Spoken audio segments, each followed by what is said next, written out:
are so many people watching Path of Exile? Is ExileCon still going on?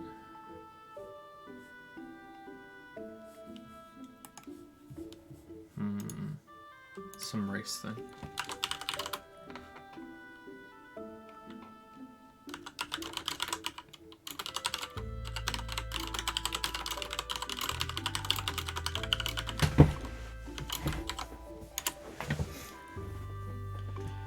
Hey, Lavender Lilies, how are you? From one lily to another.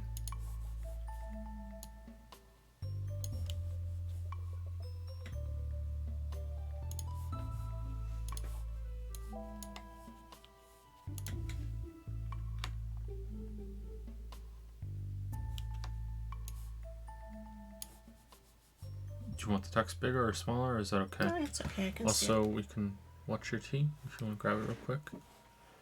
I turned the monitor to be different because it is Stranding, so you can move it back to however you want. Death Stranding would be a good Q&A game, but it's too cramped in here. We can't make it work.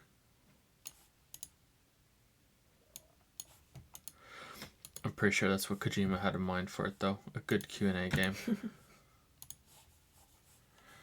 Okay, that's working, that's working. That window's set up. I need to refresh this in just a minute. That's over there. Okay, so let's just play the game for a little bit and see if one of the kids doesn't wake up suddenly or if Twitch even works. Because I couldn't view any other channel before we started. Can you guys hear us okay?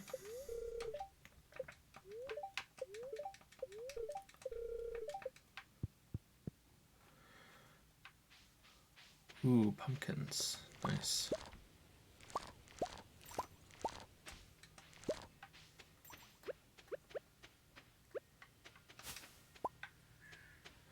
Okay, so what am I actually trying to do in the game right now? Are there any gold crops I need for the greenhouse?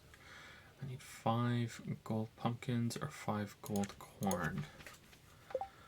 How many gold pumpkins do I have? I have 2. Okay, I could probably sell those pumpkins. I don't think we use pumpkins for any refinement, right? I don't think so. Oh, 5 gold corn. There we go. I don't need to make any more. Alright, so I can go take that in right now. Let's just sell some of these raw pumpkins. And what else do we need? Let's see. I should really find a way to set up so you could play this with me. It'd be fun. We could both play multiplayer. I think you're comfortable enough. I think it'd be okay. So we have apple. We need truffle oil. That's not happening. Goat cheese. Jelly, I think we could probably get. We need some fruit. And fall crops. Oh, pumpkin, eggplant, yam. Eggplant and yam. Do we have that? We'll need 1 more corn.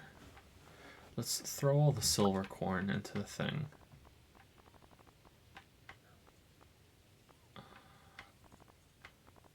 There's a gold yam. I think we can probably take that.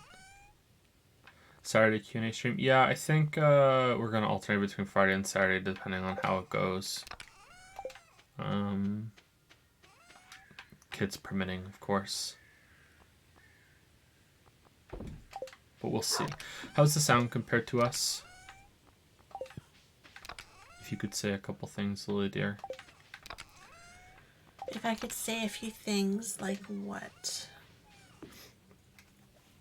Started playing Jedi Fallen Order yesterday, Joe, and the parry system and dodge system feels a bit off. Interested to see what you think when you play it. I played it for 10 minutes, enough to get really pissed off that you can't skip the cutscenes. And I ran in the game, and I jumped in the game, and I feel like the main character runs like he shit his pants. That's what it looks like to me. He looks like he has shat his pants when he's running, and a lot of the animations feel really janky, but I think that's because there's so many different things that can happen when in the game when you're moving around, so that's why it feels janky. So it's not the worst thing in the world, but yeah, it did take some getting used to. I think I deflected a blaster and then that was it. It was a bit weird. I watched someone else play it a little bit too.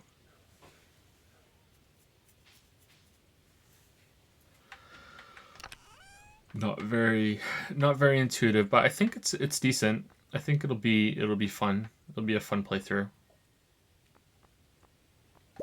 I'd like to play it more, but I only have time to justify it to play it on stream. What do we need? We need an eggplant. What else do we need? What was the other thing? We need a yam. We have a yam. We need an eggplant. I don't have an eggplant. Maybe they're growing. It's the 17th of fall. If I had gotten an eggplant, I think I would have gotten one. I think I would have got one by now, right? If I planted one, maybe. Oh, I can't go buy it because it's Wednesday, and Pierre doesn't work on Wednesdays. Plum. Why are you leaving your plum? What plum? Right there. I'm going to have to get the... Don't leave your plum. That's mine food. I'm going up to get the worms. Pierre's closed on Wednesdays, right? Yeah. Here's the thing, though. Is the JoJo Mart. Is that closed on Wednesdays? Pierre loses his business because he took a day off. He took a day off, and that's just not allowed. Could you imagine taking a day off? What's that like? Whoops. Get some eggplant seeds. They're all the same.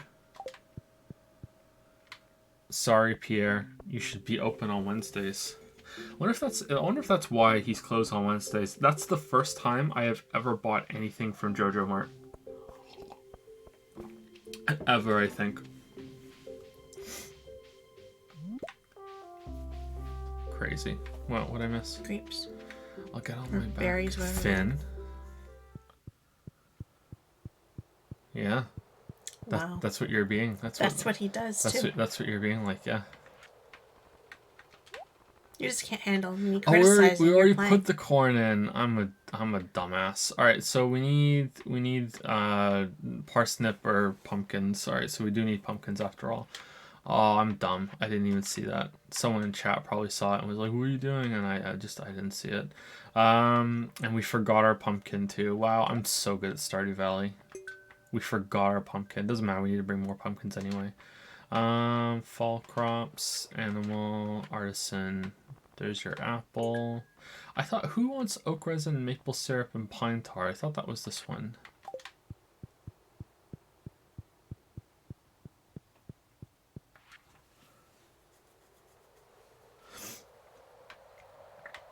Just realized you could do that. Yeah, I think that I haven't really thought about that much either.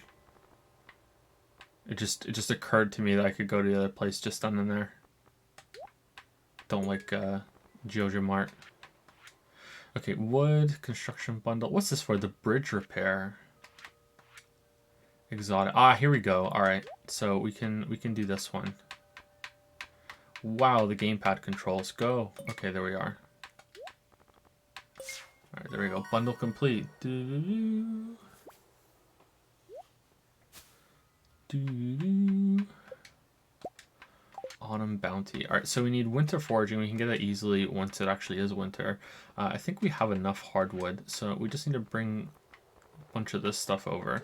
Alright, so we need a common mushroom and hazelnut. I'm pretty sure we have those, so that's good. We can get the bridge fixed and then never ever ever go there. Click, click, click, click. Sorry, is the gamepad loud? Sorry. But as Tupac said, it's just the way it is. Can't do anything about it, sorry.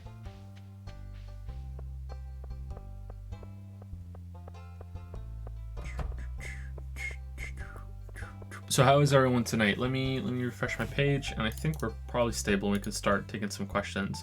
So today is the Q&A. We take questions from Patreon and Twitch subs that have already been asked. They're in a prompt on Patreon and in a special room on Discord. And I think we have maybe tonight and then maybe 1 or 2 more nights after this, or 2 more weekends after this, before we run out of the current set of questions that we have. I thought we were further along, but I hadn't updated the collection of Patreon ones, so there were actually more of those than I realized. Oh, here's some eggs we can, and some large goat milk we can take with us. There's a common mushroom. Let's plant our eggplants.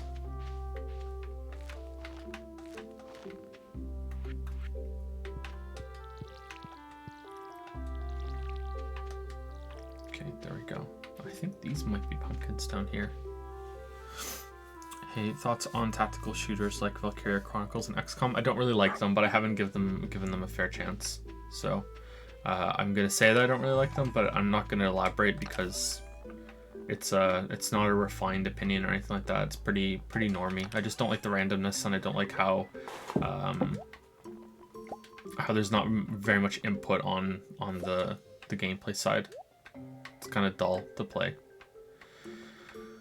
5 melons. Take a hazelnut. 4 a.m. and I'm watching my favorite YouTube upload, Slacker plant seeds. Yeah, exactly.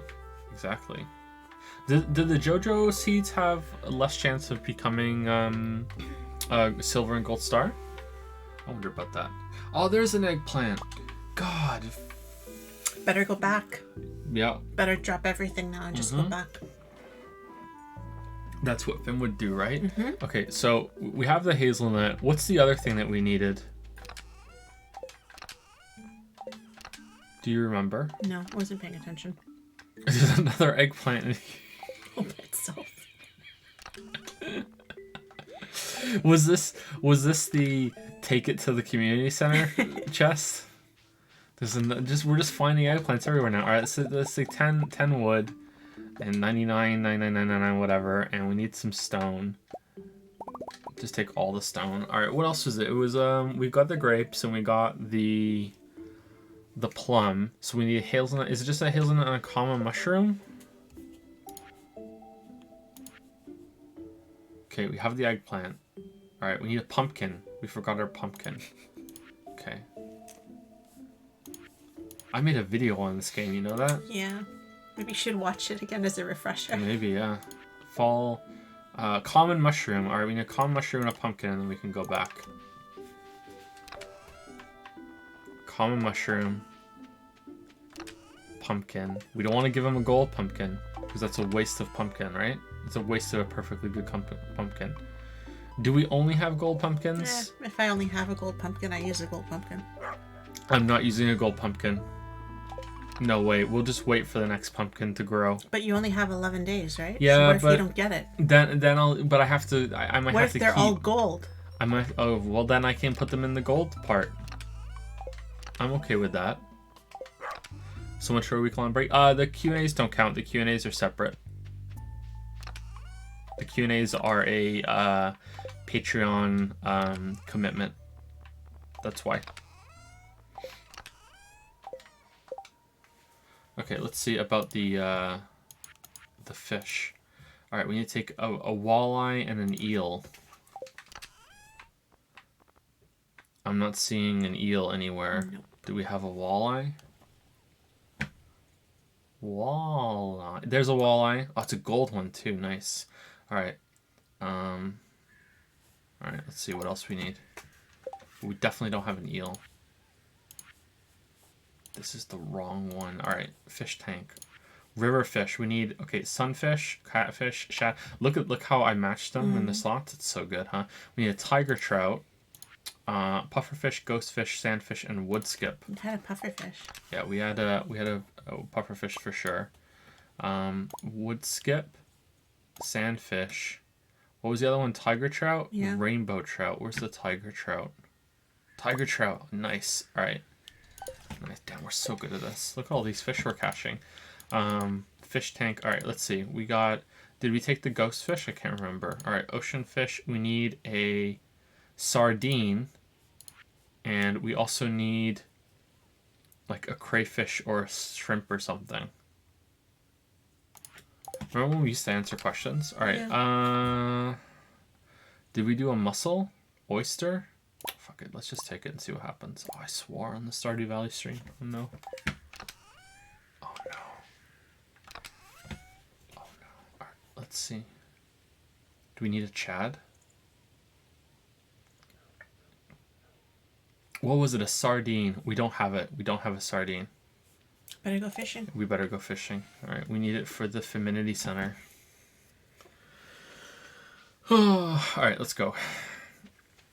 All right, so I think we're pretty good. I think I owe an answer to Action Caterer. I've been trying to think of a good thing. So last week, Action Caterer had a question about a tabletop version of Danganronpa that he's running, and he has a fictional version of Hope Speak Academy. And I've been trying to think of a good answer, and I don't have a great one, but I have 3 possible ones, and some of them are a little bit memey, but yeah. So I was thinking that it doesn't really matter what the talent is, because usually the talent, informs a little bit of the personality, but you can have any talent can really be the person that ends up being like the lead kind of detective or the lead asshole or whatever.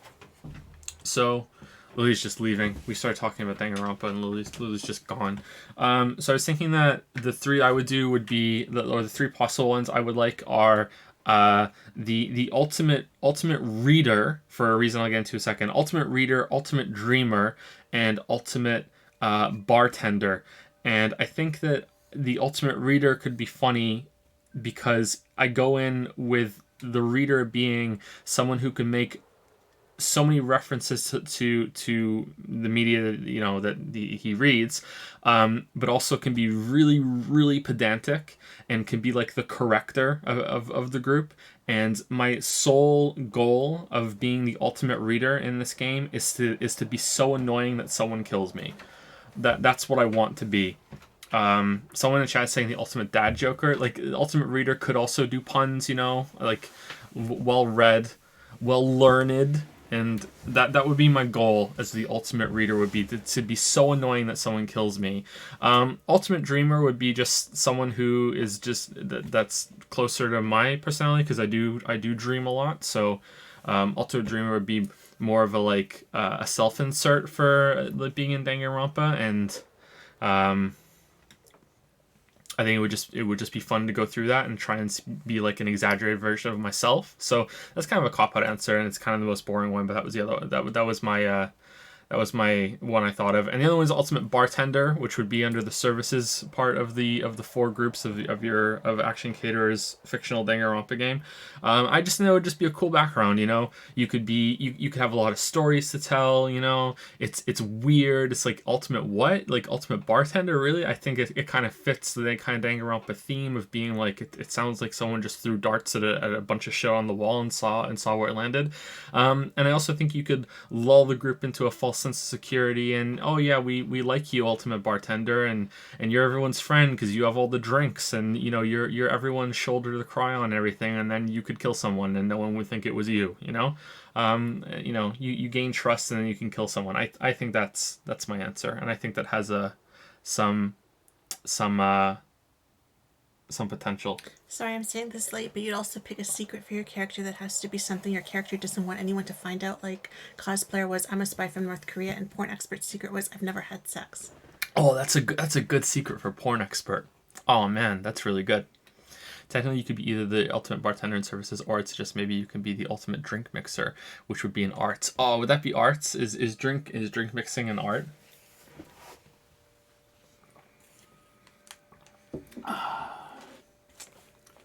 Well, in true Danganronpa fashion, the ultimate drink mixer should be like allergic to alcohol or something. It's not enough to say, I've never drank myself, even though I am the ultimate bartender. That's not Danganronpa enough. It's no, I make drinks, but if I drank them myself, I would die. Like that's that.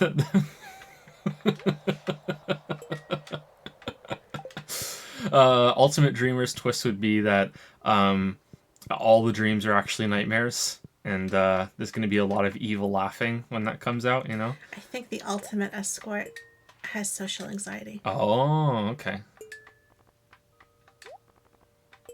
So she gets really nervous when anybody tries to talk to her or looks her way. Kind of like a reverse Miyu, then? You didn't watch it. No. You don't know who Miyu is. No. You're lucky. You don't know who Miyu is. Night fishing. All right, is there anything here that can go in that? Yeah, so I think those are my answers. And thank you for the cool question. That was fun to think about.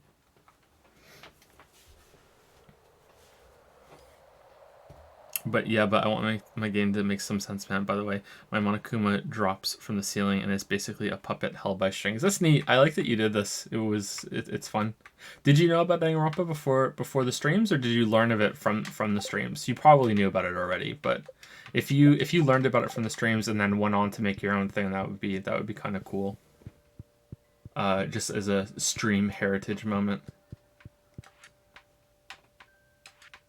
Fall foraging bundle. Okay, here we go. We're gonna get this one done. Hazelnut. Take that. No nut November. Fall seeds. Ah, oh, that's a pain in the ass to build. I don't think we're doing that. Or pain in the ass to plant. No, I learned from the streams and then bought and played the games and then loved it enough to want to do an RPG of it. That's cool. I wonder how many people learned about the game from the series from the first streams, then went on to play them and like beat all 3 before I did. So they learned about it from the first playthrough of 1, and then they were waiting. They got ahead of me, and then we're waiting. So thanks for introducing it to me.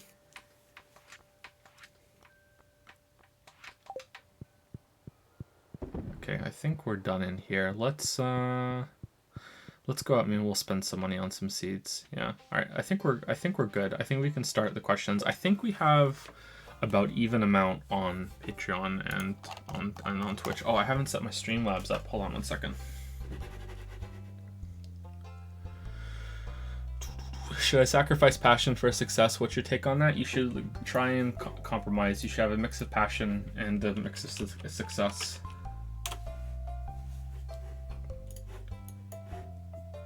Sometimes you make things for money, sometimes you make things for yourself.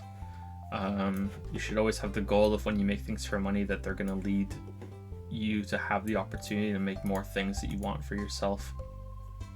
But there's no shame in making some things for money and having practical concerns about how you spend your time. It doesn't have to be art either. So to clarify, what talents did you pick? The dream one? Just I think as a summary. I had three choices, but I think I would have the most fun being. Oh man, I think I'd have the most fun being the bartender and getting people, or the drink mixer and getting people on my side and being like something of like a mid-range character that talks a fair amount in Trials, but not as much as the main characters do, and then trying to slip a murder through, because I think that's the most fun part of that kind of situation would be trying to plan a murder, right? I think that's what I would go to. There's someone who has been subbed for a while and is trying to access the Q&A channel and Discord, but that's frozen now, right? Until it's opened again. Yeah, it's you can read it, right? If you can read it, then I think they said they couldn't see it. You can't see it? I think that's what they said. Private message me on Discord and I'll sort that out when I see it, either after stream today or tomorrow. I'll sort it out with you. You should be able to see it. Thank you to Sutsun, D The Hope 1234, PSX Kyle, Y the My, Bartel B, Top Hat 3654, Kuromi AK, Ian 58, and Jiao Whips for subbing or resubbing while the stream is down. Apologies if any of these are resubs. I think some of them are, but they might be similar names, so I'm just gonna assume that they're not. Thank you very much. And thank you Big Ol' Ryan for resubbing right now for 14 months. 14 months in Pout Patrol with the message of love. Love you too, Big Ol' Ryan. Hope you're well. I feel like I haven't said your name in a while, Big Ol' Ryan. But I guess I must have for the last resub, so maybe my memory's faulty, but I hope you're well, Big Ol' Ryan.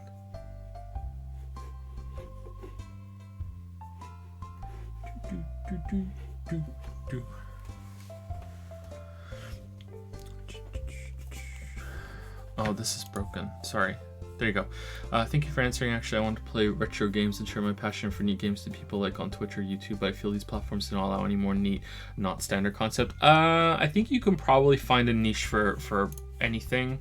You can make it work.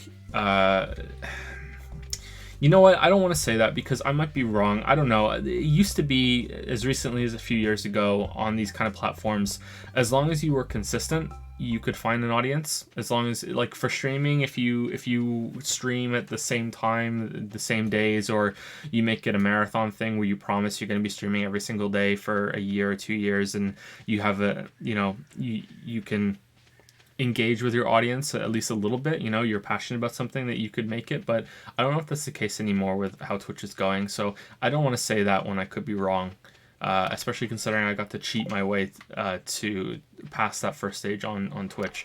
As for YouTube, I mean, I don't know if it's specifically going to be on YouTube or if it's going to be a different platform that shows up eventually, because there has to be a competitor one day. But I don't know how it's if it is going to be YouTube. But that kind of, I want to talk about art has been around for a long time, and I don't see how it could ever get out of our society and civilization. So there is always going to be some demand for it, and there's a way to get people interested, but we might be in sort of a more profitable time for discussing stuff like video games and movies. I don't know, but there's always going to be some demand for it. So if you want to go for it, go for it. Supreme Cool, I don't see it here, so thank you very much for subscribing, but it's not on the Streamlabs. It must have slipped through somewhere. Supreme Cool? Yeah, Supreme Cool just subscribed. But I don't see it.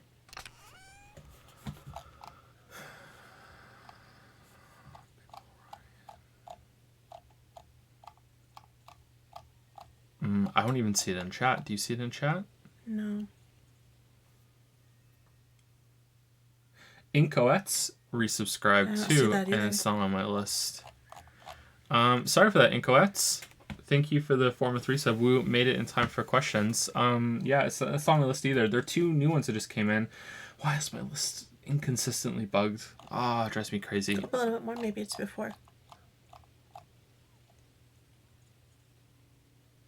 Action Cater. That's not on the list either.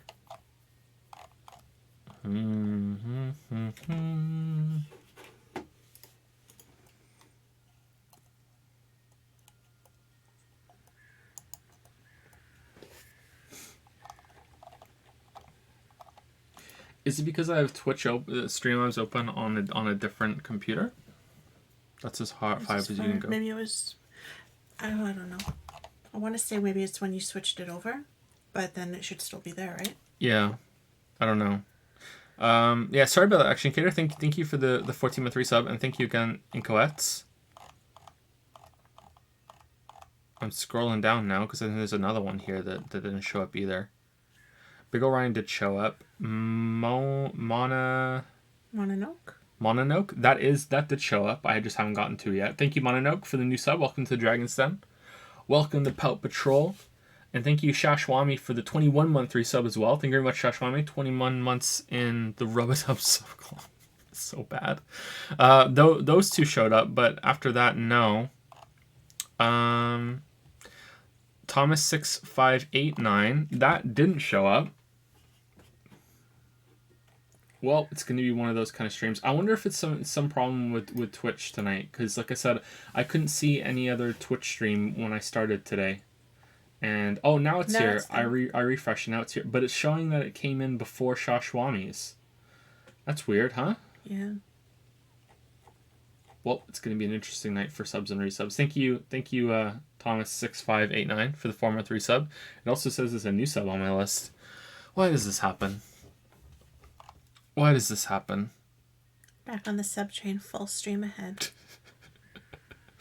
Choo choo, choo choo.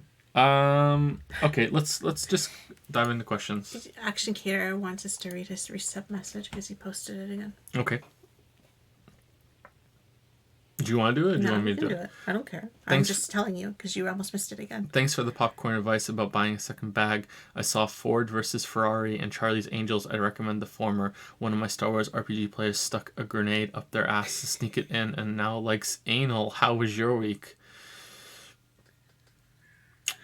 Wow. Okay. Well, that was a message. Thanks for that, Action Caterer. Did you have fun with the adult film connoisseur character after that? Well, maybe she's like literally rubbed off on you.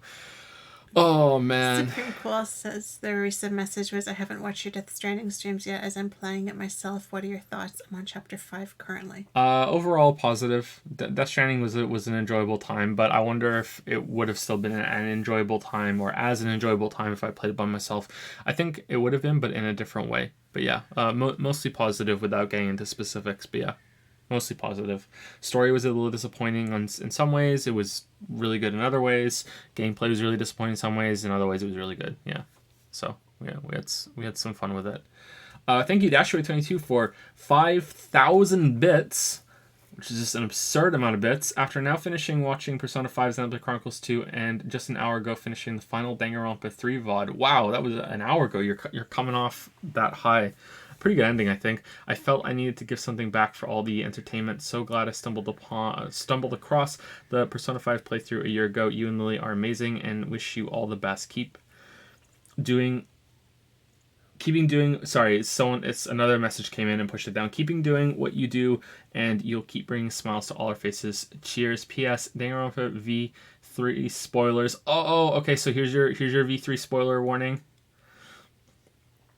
You know what? I think I can probably say it without giving it away. How the fuck did she live? Yeah, I know.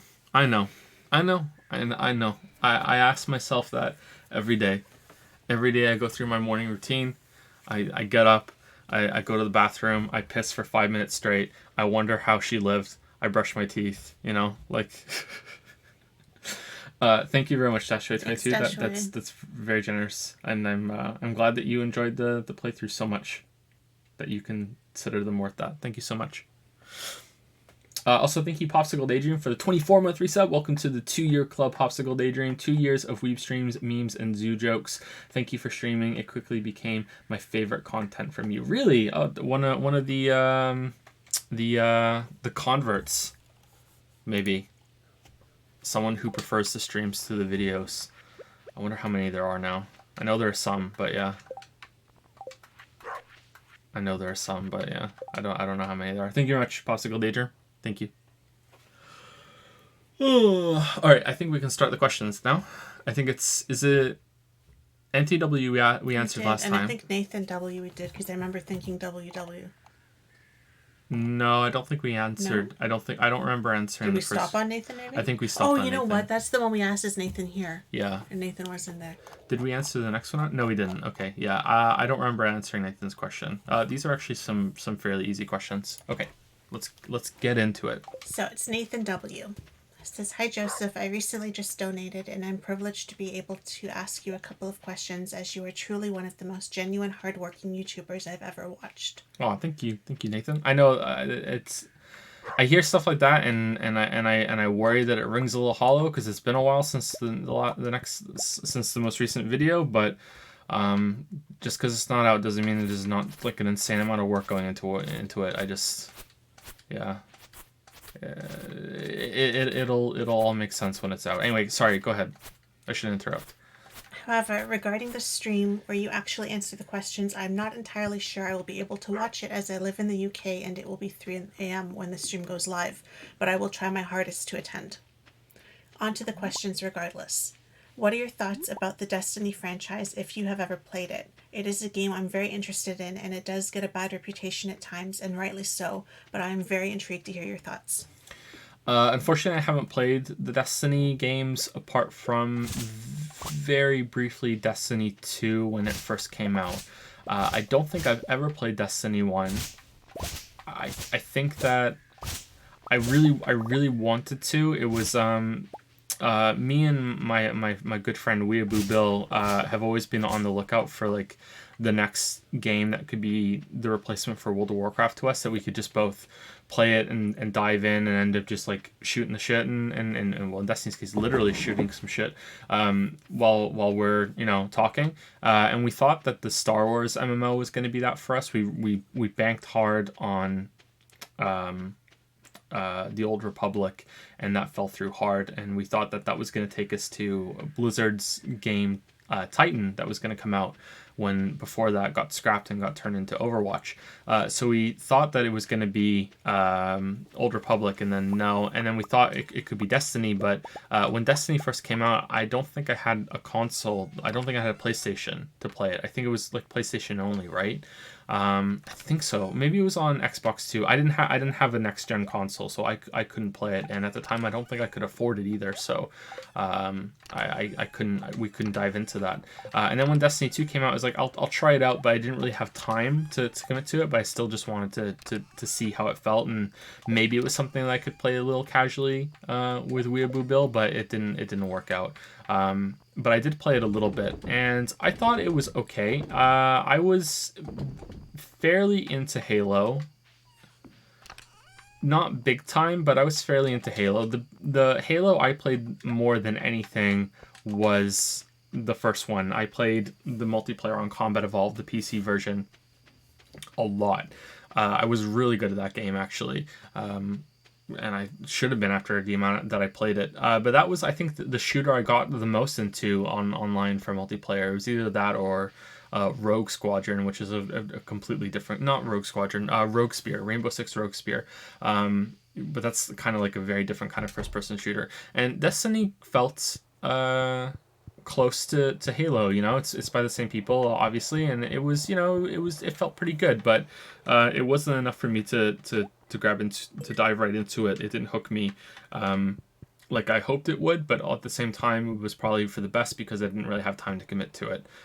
It's really hard for me to have a game like that I play in my own time. Almost all of my game time goes into channel work or streaming. That's why streaming is such a good thing for me, is that I get to check out games that I otherwise wouldn't have the time to play. But yeah, it felt decent, and I would like to try it some more at some point. I know there was quite a bit of controversy around both games, and I don't really understand it because I didn't get to experience it firsthand. Like stuff like they were selling colors and skins or something for transmog, or I don't know. I think there's probably someone in chat that knows what I'm talking about, but that sort of thing. But I can't really comment on it. Sorry. But the game feel of the shooting, which is really, really important for me, felt right when I did play it. But that's all I can say. Sorry. And the final question I would like to ask is, what is your favorite music genre and who inside of that genre? So this has been asked a couple times before, and I might end up giving a different answer because I find it hard to keep straight, like what my favorite music is, because I'm quite the music slut. I'll listen to pretty much anything apart from country music, and even then, there might be a couple of country songs that I will get into and enjoy. As long as it's catchy, I will listen to it. I like songs where I can like bob my head along to a really, really good beat, or like headbang a little bit. But also I really like to sing along. I'm not very good at singing. I'm not a very musical person, although I wish I was. I can't play an instrument or anything like that. But I like singing along to songs. So I can listen to some very, very popular pop music, like Taylor Swift or anything, like, and I will happily enjoy that kind of music. But at the same time, I will listen to somewhat obscure music, like prog rock stuff. And that's probably my favorite genre, is like prog rock. My favorite band is probably Porcupine Tree. It's either that or Tool is probably my favorite band. I really like 21 Pilots for something that's a little bit more recent and obviously not prog rock, but I don't know, like Tool and 21 Pilots have the same kind of reputation where their fans are obnoxious shitheads, and it makes me not want to associate with them. And I'm pretty sure that that like Porcupine Tree is probably the same way. I've never really spoken to any other fan of Porcupine Tree that in depth. So maybe they're like that. I don't know. I don't really see very much discussion on Porcupine Tree, probably because they're not around anymore, right? Like, Wilson is doing his own thing. I've tried to listen to his solo stuff, and I don't like it as much, which is weird because Maynard James Keenan is the lead singer at Tool, and I've listened to his solo stuff in Pucifer, and I think it's hit or miss, but when it hits, it's really, really good. It also has one of his songs has one of the best lines ever, which goes, yes, we're being condescending. Yes, that means we're talking down to you. I just love that line so much. Whereas Steve Wilson is the lead singer of Porcupine Tree, his stuff has been more miss. There've been some things I've listened to, and it just, like, the albums just feel like they're just one really crazy long song, and if you're not really into that one long song, it's just kind of, it's it's just going to lose you. But yeah, I'll listen to almost anything. I would say that the genres that I don't like the most are probably country and newer rap. There's been some old rap from, like, I say old, but it's still not that old. Like, from, like, I would say around the 90s, that kind of rap was all right. Like, I can enjoy that more, and there's some exceptions here and there. I really like some of Kanye West stuff, even though he seems to be a bit of a prick. But newer rap just kind of sounds like noise to me, and I don't know if that's me being old or if it's just genuinely getting that bad. There was a YouTube video that made the rounds a couple of years ago, which was you can't understand what these rappers be saying these days, and it was a guy rapping, and he says nothing, and in the middle of the rap song he orders a pizza. And that's what rap sounds like to me nowadays, like the newer rap. So yeah, I don't know, like you can Google that if you want. It's pretty funny. I'd like to listen to some Kendrick Lamar because everyone says that's really, really great, but I haven't had time to listen to any Kendrick Lamar, unfortunately. Apart from, I think, one song, I wasn't really that impressed by it. But maybe he's just not for me. But yeah, I'm going to go with Tool and Porcupine Tree are probably my favorite bands. For something newer, 21 Pilots. Prog rock is my favorite genre, but just rock in general. I really like some older bands too. I really like the Beatles, which is just a given, I guess. I really like Pink Floyd. I think I like Pink Floyd better than Led Zeppelin, so that's the side that wins for me. And I really like Queen. And I think that's my big ones that I'm hitting. I don't think there's anything else.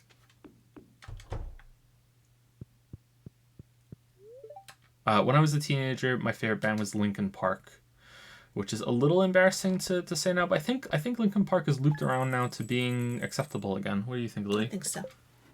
Linkin Park's great. Even though they have the same kind of Nickelback problem where pretty much all their songs sound the same, and they have the same kind of, like, flow of, it begins with they do a couple verses, then they do the chorus, they do a couple verses, then they do the chorus, and then we change it up with the chorus. Most and then songs, they do kind of follow that now. Yeah. Maybe because of Linkin Park. Maybe. Oh, look at these pumpkins, Lily.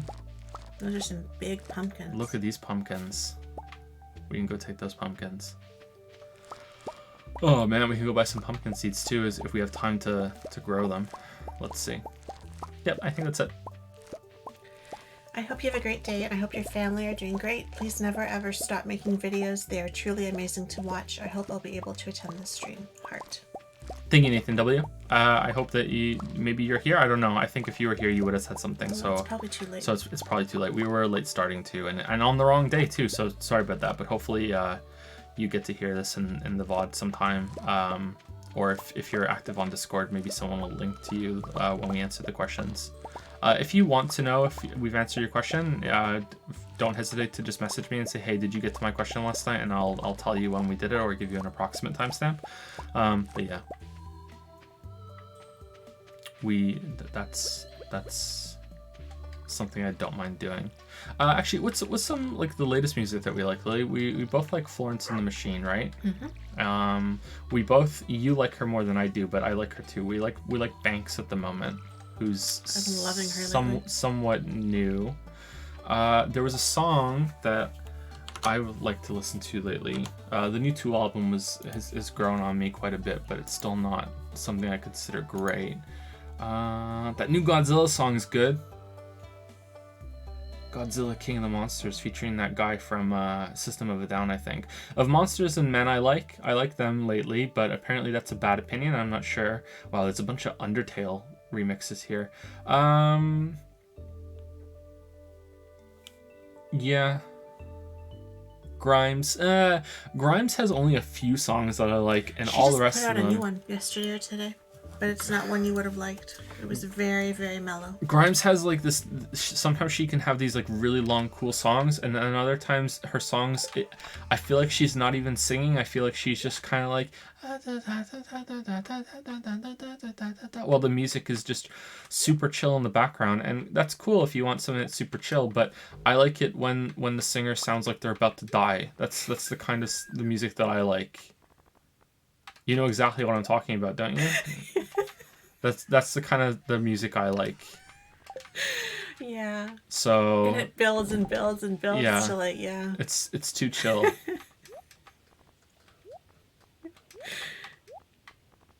If you know Florence and you know what we mean. We have an anchovy. Nice. We did it. Isn't it a sardine you needed? Yeah, it is a sardine I need, yeah. Isn't there a meme about sardines? I don't know. Oh, is it anchovies on pizzas, the meme? I don't know. Anyway, let's go to the next person on Patreon.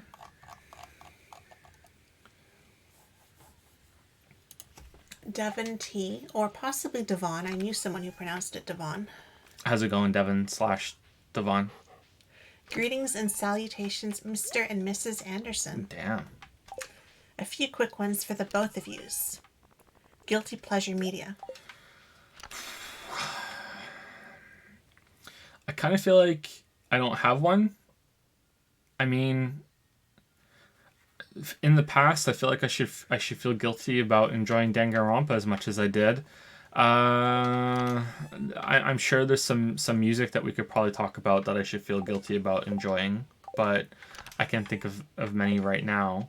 I mean, I guess I should feel bad about liking Wrecking Ball by Miley Cyrus, but doesn't everyone like that song secretly? Like, I don't know. I'm sure we could dig up a bunch of songs that I shouldn't like that I do like quite a bit. Right now I feel like I should feel guilty about enjoying the TV show The 100. Look at all these liars that are saying they don't like Wrecking Ball. Come on. You sing along when that comes on. Come on. Yeah, I feel like I should feel guilty about liking The 100, but I feel like it's gotten a lot better. I'm not that far into it. I think I'm on season 3, and I started watching it months ago. I think I'm halfway through season 3, and season 1 is just garbage, and it gets better at the end, but it's still kind of garbage. And then season 2, it's like, where is this going? And then by the end of season 2, I'm like, okay, I actually am legitimately enjoying this. And then season 3 is kind of out there too. It has a lot of weirdness, but I still am enjoying it. But I feel like I should feel at least a little ashamed about the 100. But yeah, it's not the teen show that you think it's going to be when you first start watching it.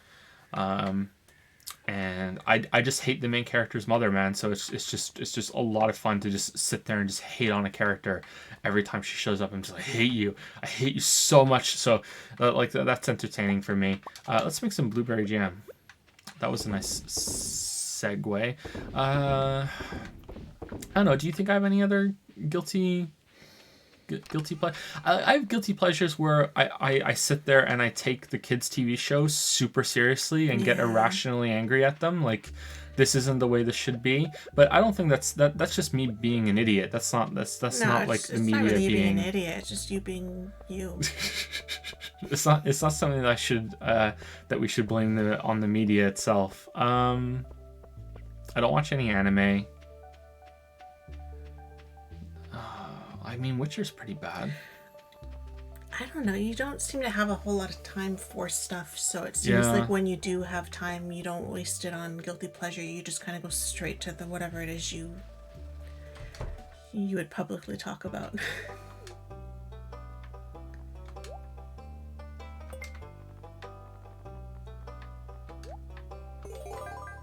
Is porn immune from being a guilty pleasure? What do you think? I would think so. Is all porn a guilty pleasure, or is there like Probably is there like some porn that's like, you know what, that's the okay porn, that's the guilt-free porn, you shouldn't feel bad about that. Okay, if you watch the porn, like the older porn, like for the story, would that be a guilty pleasure? Like if you were one of those people that actually was enjoying the dialogue as well as like. Have you seen the clip of the porn opening where she's a lifeguard and he's taking a bath? No. And you haven't seen that? I don't think I've seen it. Oh man, hold on, let me see if I can find that and we can play that right now and you can see it. Porn lifeguard bath. Oh, I don't want it on Pornhub, I want it on YouTube. I don't want to go.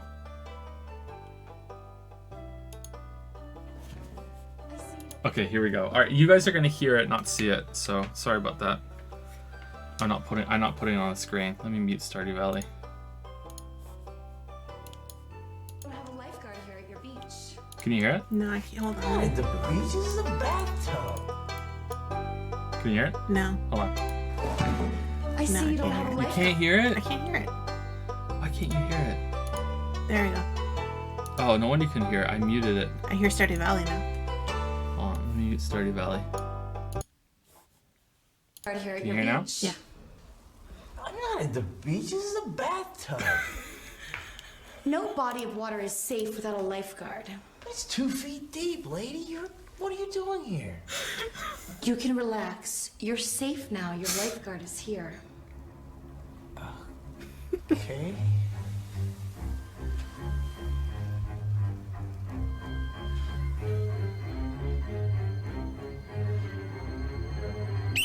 Get out of the water. There's a shark. Get out of the water. There's a shark in the water. Wait, there's no shark in the bathtub. Aren't you glad you had a lifeguard here to save you? I guess. What? Wait a minute. You should go. There's no need for you to be here. I think I should stay, and I think we should have sex. What is she doing with her face? I don't know what she's doing with her face. There you go. That It's like she's challenging him with her eyes in a really weird way. if you seek that sort of stuff out, That would be a guilty pleasure. I think that would be a guilty pleasure. But If thankfully, you find that stuff kind of. thankfully I don't have that. Have you heard the one about the whore that's stealing lemons? No, I have not. No, you haven't heard about that No. one? That's a bad one too. There you go. All right. Well, Did they do it in like a vat of lemonade? I don't know. I haven't seen that one. I swear. I don't think you have a lot of guilty pleasure stuff. I think I do. You're right. Number 333. You're right. You have what are your Well, guilty pleasures? More than you. Okay. I love 90s music. Yeah. And it doesn't have to be anything good. You know? should feel pretty bad about that. I watch it purely for the, good memories. Mm-hmm. Yeah. So that's one. That's music, guilty pleasure media. I like trashy books. Not as good as Green Day. Like we're talking. Creed. Yeah.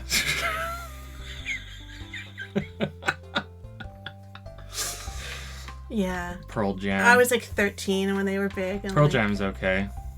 Yeah. Who's the German spoken? That's Pearl Jam. He sounds like Creed. Yeah. Yeah. I like rereading Nora Roberts books that I've read a dozen times already because they have witches in them. I like witches in TV shows like Charmed, which was not any good, or The Witches of East End, was it called? That got cancelled after 2 seasons. Yeah. I like British real estate shows. You shouldn't feel guilty about that. And I've kind of moved over into just real estate shows because I'll watch like Property Virgin shit now too. Those are really, really popular. I think that's the kind of reality TV that's acceptable. Because they're not trying to sell it as a narrative. They're not editing it to make it look like it's something that it's not, like they do on like Big Brother and shit. I think that's acceptable. I think that's okay. And probably the weirdest of them all. Uh-oh. On YouTube, I like watching birth videos. Yeah, that's pretty weird. I like watching Yeah. them. And sometimes I cry. I'm not going there. Yeah, that's Yeah. pretty weird. I like watching them. It makes me feel kind of, horrified about what I went through, but also kind of nostalgic for the good parts of them having a baby, I don't think you should feel guilty about that. I just think that's kind of weird. It is probably kind of weird, but there's a lot of them out there, so I'm not the only one watching them. But yeah, I like watching birth videos. A lot of times you don't see it actually happening, like it's on YouTube, but you see the build up and then there's a baby and she's happy and it's nice. Yeah. So those are my guilty pleasures. I wouldn't wouldn't go looking for what she's talking about, viewers, unless you know what you're getting in for. Well, again, I've done it 3 times. I so know. It's not like it's anything new to me. This is just a cautionary warning to anyone out there that's like, well, that's a lot. If you're gonna watch one where she has an epidural, because she's gonna be a lot calmer than if she didn't. But yeah, they're really. Sometimes I get really emotional watching them. When they give her the baby, and she gets all upset, and then I get all upset, and then I'm just sitting there crying all by myself with headphones on downstairs so that you don't know I'm watching them. Because I'm kind of embarrassed that I'm watching them. Isn't that kind of like watching car accidents after you've been in a car accident? It's not as bad as a car accident, though. Are you sure? Well, I have 3 kids, like it's not like I'm getting nothing out of it. Yeah, I know. There's a thing of there's a meme or a joke or whatever, and it's like it's one of those like subtly sexist bullshit boomer memes of the man pondering the age-old question, what hurts more, getting kicked in the nuts or childbirth? And it's like, how is this even a debate? And the man has solved it because he's like, and no man has ever got kicked in the nuts and then a couple years later thought, you know what, I'd like to do that again, so it must hurt more. And it's like motherfucker, like, you get a baby, you get kicked in the nuts, so you get nothing out of it unless you're have some guilty Pornhub pleasures, Yeah, I don't know, it's like you're watching the whole thing unfold, right? And it's like this huge like build up to when she actually has the baby, and then when they give her the baby, it's like best day ever, right? And I remember that for myself, so it's kind of it's a pretty good day, like reminding myself of like best day ever, Yep. It's like it's a pretty good day. I don't know, I don't think I know it's weird, and like I said, it's a guilty pleasure because it's not something that should be openly admitting to, but I do enjoy watching them. And there's a lot out there, so you can always find something new. Women literally release a chemical to have them forget the pain of labor. Maybe some of them do. I remember mine. 5 months ago today, actually, about an hour ago. Kate came out like a wrecking ball, so you want to sing the song? Came out like a wrecking ball. She's 5 months old today. Well, yesterday, now it's the next day, right? But yeah, I remember very well.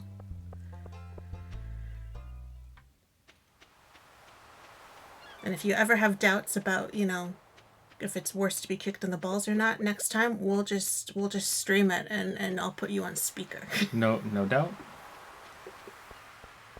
Hey baby. No. We're just gonna make as many 90s references as we can today. 90s. Early 2000s. Yeah, bullshit music, yeah.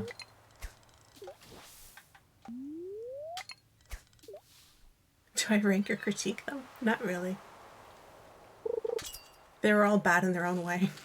What was Devin's next question? Preferred type of mustard and why is it Dijon? What's the mustard we have downstairs? Yellow? Yeah, you just like the yellow one. I just like the yellow mustard. I like the honey one.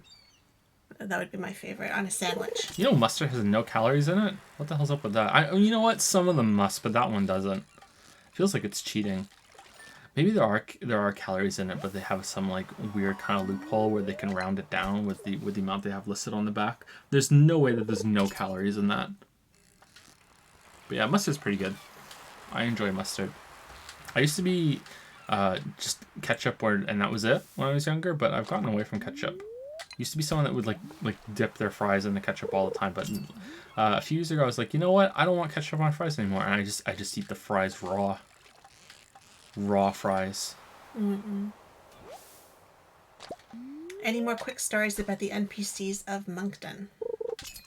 I don't think so. No, I don't think there's been any more NPCs. I had one at the doctor the other day. What was that one?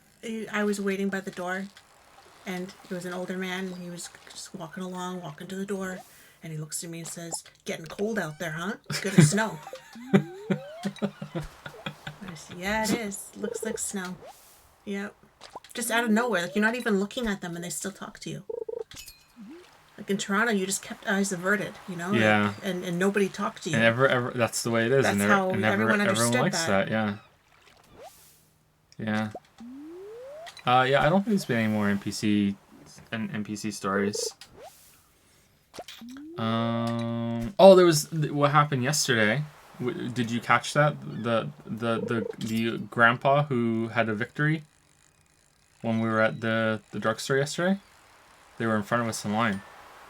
I don't remember now. No, I don't think so. Oh yeah, I did. Yeah. Yeah, he handed the cashier a bunch of scratchers, and he was like giddy. He was like bouncing up and down as she scanned it, and then she was like, "Wowee!" And he's like, "Yep," and he had won like $239, very weird number on one of his scratch cards. And this became a big deal and a big conversation. Did you buy it here? No. My wife bought it for me somewhere else. And, I got up this morning and I was like, you know what? I'm going to go downstairs and I'm going to go with my scratchers. And well, what a good day. Look what I got. And she's like, yeah, that's a really good day. There you go. And she told us about it when we were in the next line. And as we were leaving, she told the next people about it too. So this is something she's going to tell to every single person today. Someone won $239 on a scratch card. I thought it was kind of interesting because Kate was getting really fussy and she started crying on and off, and he was taking a really long time like talking about these cards and like this back and forth, and I kept thinking, you'd think, there's like 3 small children behind you in line and one of them's about to lose her shit, and you'd think maybe you'd talk a little faster, but no, they just kept going about it on and on and on. And then she wanted us to get one of their customer loyalty card things. You want to sign up for that right now? Like, no, baby's crying. We're trying to leave. We're trying to leave. But that was like the other half of fucking Moncton, that nothing ever works. We went to we're trying to get our passports renewed, and we went there, and we wanted to get our photos taken because you have to get that done. I don't know if anyone knows or if it's the same in other countries, but you have to get your passport photos taken at like a registered place. Like it has to be like signed or something. You can't just take it yourself. We went there, and their printers weren't working. It's a fucking photo lab, and our printers aren't working. I'm gonna see if I can fix it. And she went over there and just like hit the monitor for a bit, and then she's like, no, not working. You have to come back another day. It's like, oh great, we just stood here for half an hour for no fucking reason. So yeah, that was pretty frustrating. So but it's like everything here. Nothing here works. Getting all 5 of us out anywhere is a huge goddamn production. So that was pretty frustrating. But that's how it's been the whole time. Like, whenever we get like something big delivered, like an appliance, there's always a problem with it. The fridge shelves are shattered and they have to do a new one. They have to do another order. They deliver the dishwasher and they don't tell you that they're coming 5 days later to install it. Yeah, they don't install on the same day. Day. Even though they said they were going to. Just everything's just a huge bullshit, You call a contractor and they don't get back to you. You have to call again and again and again. It's just... I don't know if it's everyone's just laid back here or everyone's just like, you know what, nothing gets done. Who gives a fuck? But yeah, it's a bit annoying. But yeah, that's the Moncton NPCs. Do you have a preferred charity you'd point people to? No, I don't have any preferred charities whatsoever. I would think it would be grossly irresponsible of me to point to any charity without having done a tremendous amount of research about them. I mean, there are tons of charitable causes I would agree with, probably too many. But making sure that they are something that actually is legitimate and deserves your money. Like on paper, I agree with PETA. So, or is it PETA? Is it PETA or PETA? I think it's PETA. Have I ever heard that said out loud before? I'm pretty sure it's PETA. Like on paper, I agree with PETA, but they're fucking batshit. So, like I don't want to say anything about that, Like helping animals and animal rights. Yeah, that sounds something I would agree with, but then it's like, holy fuck, like no. So yeah, I don't want to say anything. if I ever did a charity stream, I would have to do a lot of research about that.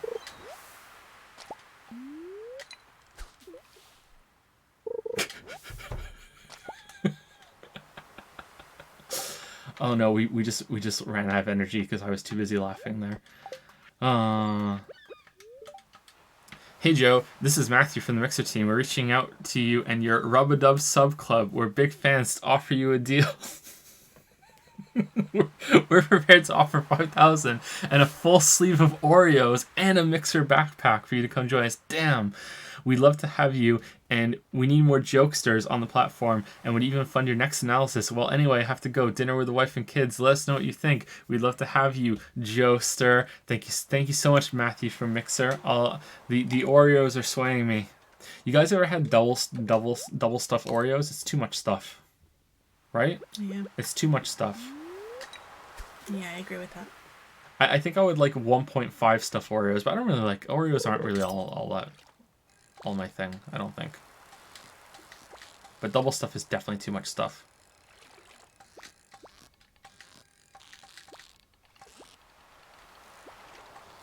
Oh, it's split opinion in chat. Doo-doo. Yeah, I'd have to do research too. I don't know. The only one is, I think my family gave once to Sick Kids Hospital because I had some physiotherapy done there and they did a really great job. And so afterward, they had some kind of a fundraiser or something, and we bought stuff, or we gave, I think, extra on top of that as like a giving back to the hospital kind of thing. But they're really good. Like, they have people flown in from all over the world and stuff too, right? They do surgeries on people who from other countries, and so they're not like a charity, but still, dealing with kids and stuff, right? Does Penny Arcade still do their Child's Play thing? They would donate a bunch of games to hospitals with children in them. I remember that. What if they still do that? What's the next question from Devin? Given the demands of children and work, do you feel you get the time you desire for proper work-life balance? No, but I'm okay with that at the moment. I mean, obviously, if I could wave a wand and change it, sure. But I'm okay with sacrificing a bunch of time and not having a balanced lifestyle to be able to secure financial future for the family. This sort of thing might blow up any day. So it's good to get into it while it's still there. And I mean, I have a roadmap that I would like to get to that I feel like, an exit ramp, like let's get there and then we're fine.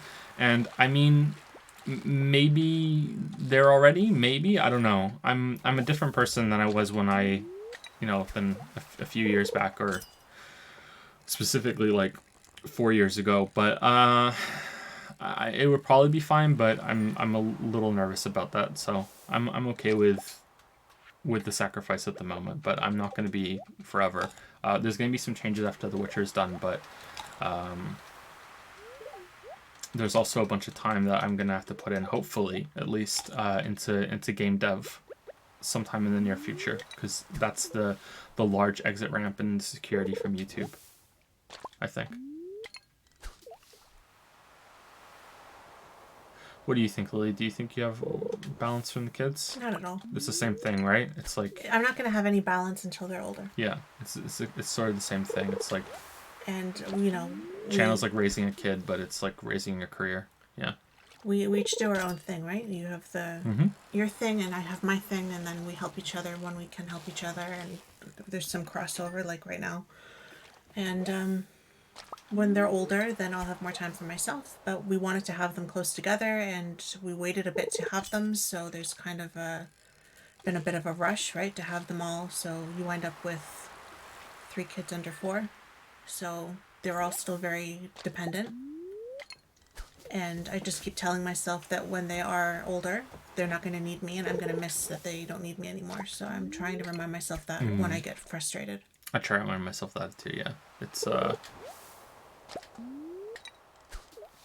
pretty sad. It's upsetting. Have an excellent Friday. Stay strong, meme hard, and remember only you can prevent forest fires. If I miscalculated and these are longer than intended, pick 2 of your choice from above. Was intending for them to be relatively quick to answer. That's okay. I think most of them we just did kind of like short to medium answers. I hope that's okay, Devin. Thank you for the questions. Hopefully those were good enough answers. I'm catching a fish. Someone's asking mayonnaise on French fries. I mean, Only when you're pregnant. if I have some mayonnaise in like a sandwich or a burger or something and it falls off onto the French fries, then yeah, okay, that's fine. But I'm not gonna go out of my way to dip French fries in a Oh, mayonnaise. that's not true though, is it? Because the McDonald's mayonnaise I like on fries. That's true. You do like that. I do like that one because it tasted a little bit different. When I was pregnant with Finn, I was working at the restaurant, and that was my snack before I would come home, was to get fries and dip them in mayonnaise. And yeah, that's if you want to know how to gain weight during a pregnancy that's not a baby, that's how you do it. You dip your fries in mayonnaise. Yeah, mayonnaise I is regretted that afterward. mayonnaise is stupidly high in calories, isn't it? It's like Yeah. it's like the opposite of mustard. Yeah, ridiculously high. What's the best French fry topping? I think just salt. Vinegar is decent. It depends on the fries, though. I miss British chips from a chippy. Fish and chips. There's something about it has to be from like a corner chippy. There are some whatchamacallit, imitators that try to do that in Canada, and none of them have that same kind of taste. I don't know. Maybe it's like there's something about those British chip shops, like on the corners, that there's like neglect. The neglect adds to the taste, you know, like the fryer hasn't been cleaned in 5 years, and that's something like Yum. some of that builds into the flavor somehow.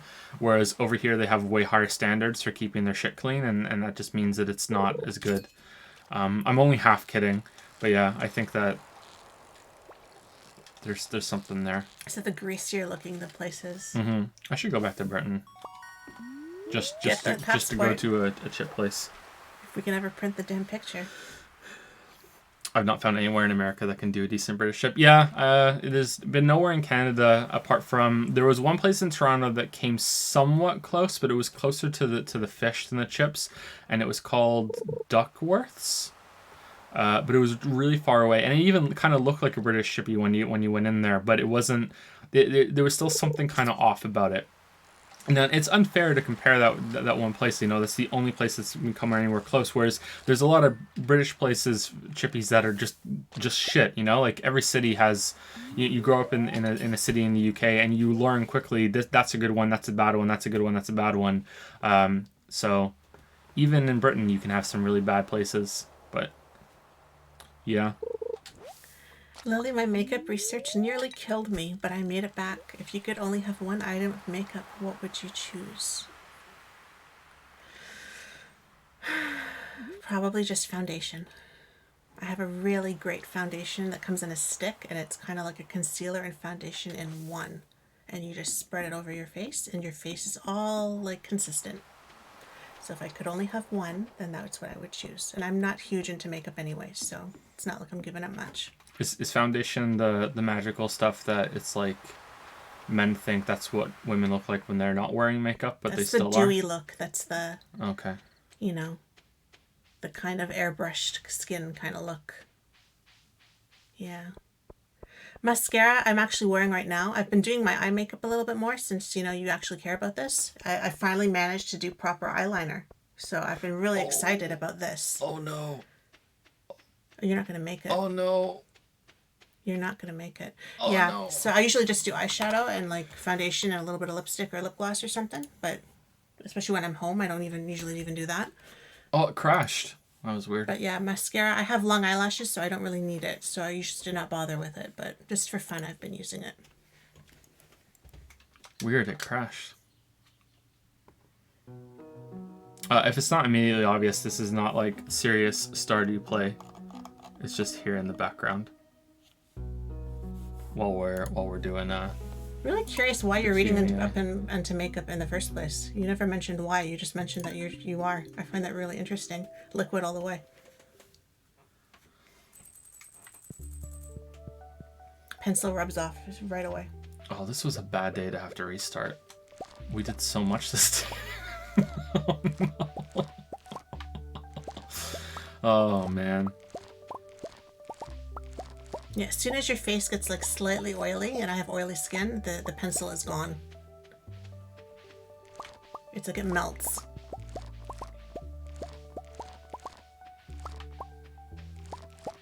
Girlfriend is a hairdresser, so all I hear about is her hair products and what is good and bad. That's the price, my friend. That's the price of being with a hairdresser. When you go in and they just judge you all the way. Do you get your hair kind of tweaked all the time? Yeah, does she do a good job with you? Does she tell you what shampoo not to use and try to push their stuff that doesn't lather on you? Like, I am Latin American, so I want to ask, is Britain as depressing as it seems? Always raining, melancholic, and most people are cold as fuck. Yeah. No, not really. So... Okay, so I've never lived in Britain as an adult, so my perception is a bit skewed. But I've been to multiple countries. I've lived in Britain. I've lived in Canada. I've been to America. I've been to France. I've been to Spain. I've been to multiple parts of the UK. I've been to multiple parts of Canada. In America, I've only really been to New York State, so I haven't seen much of America. In my experience, people are just people. You know, like there are some differences that you can see, and you know, I think the most drastic within the regions have been like the difference between Toronto and Moncton, and the difference between Cardiff, which is where I lived in the UK, and Glasgow, which is where I've probably spent combined total. Oh man, I'm gonna say minimum 6 months. Maximum maybe no. Let's say around 6 months. I lived like a combined total of 6 months in Glasgow, with the amount of time we spent in Glasgow because my mom was Scottish, and visiting her family and staying there for weeks on end, which was just hell. It was just awful. Just the most awful experience. I used to hate going up there. But not because of the people, for other things that we might get into actually tonight, because someone asked about grandparents in a question later on. But in my experience, people are just people. You know, it's kind of, there are differences, of course, but in general, they aren't really that drastic. I find that British people are...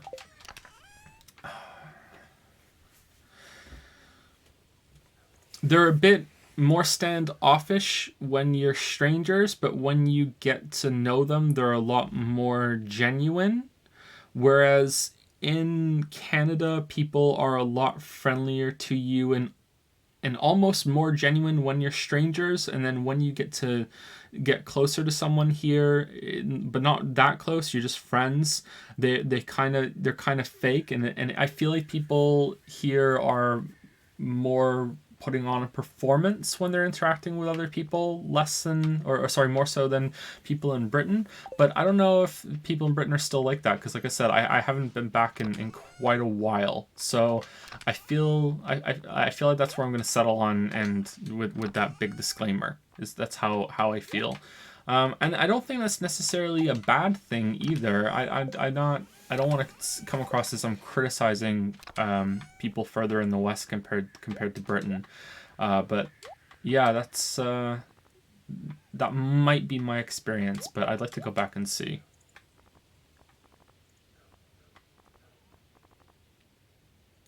it's my experience with people from Britain that I've met here. Yeah? Yeah.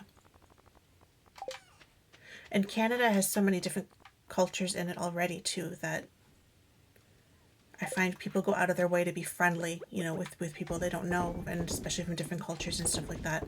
Often, not always, obviously, but once you get closer to them, it does change a little bit. It's not quite the same.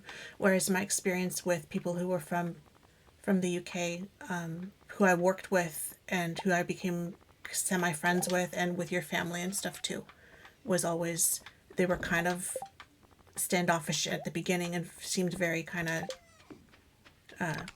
a little bit cold, you know, and then once you kind of made it past their threshold, then it was like, oh, stay the night and have a drink, and you know, let's go out after work and just drink all night, and you know, like, it was suddenly you were old friends, and you know, Whereas with other people, I didn't have the same dynamic. Mm-hmm.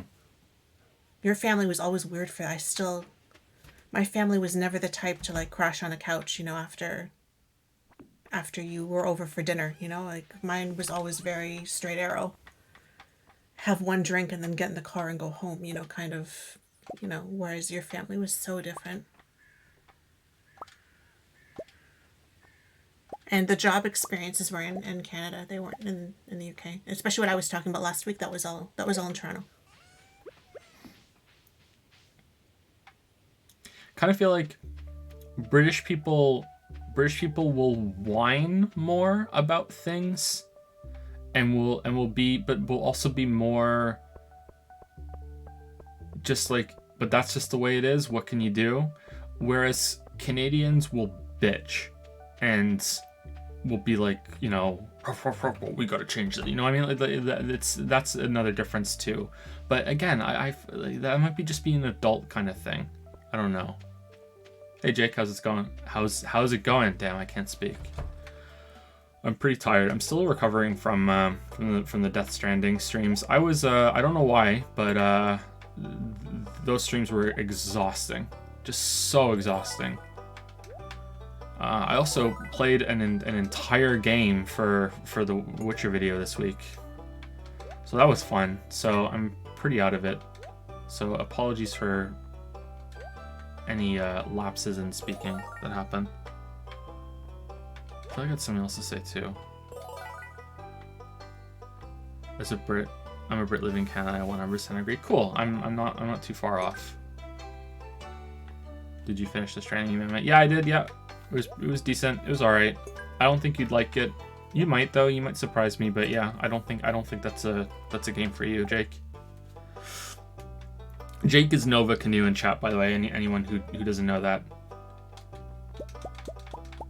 I'd call him a fellow YouTuber, but doesn't make any videos anymore. So, oh damn! Actually, you made one semi recently, didn't you?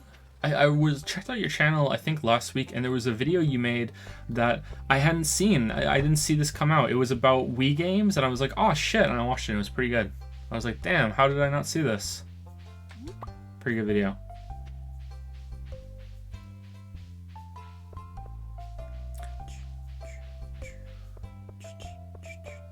I feel like people here in America can't tolerate complaining at all, and I hate that. So both Britain complaining and Canadian complaining sound like a YouTuber.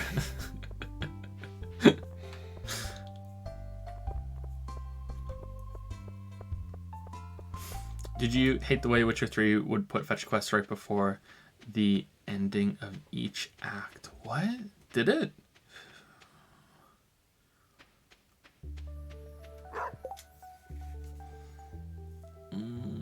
I mean, there are just fetch quests all over the place in that game. I don't know. I don't really view that game as split into acts. I know that it is. I know that it's generally accepted that there are the 3 acts in the game, but yeah, I really wouldn't put it. I would separate that game into regions. That's how it is in my head. But yeah, that you might be right. That was February. The last video. That was February? Holy shit. Hey, February is somewhat recent to me, okay? And we're almost coming back around, so. Oh, man.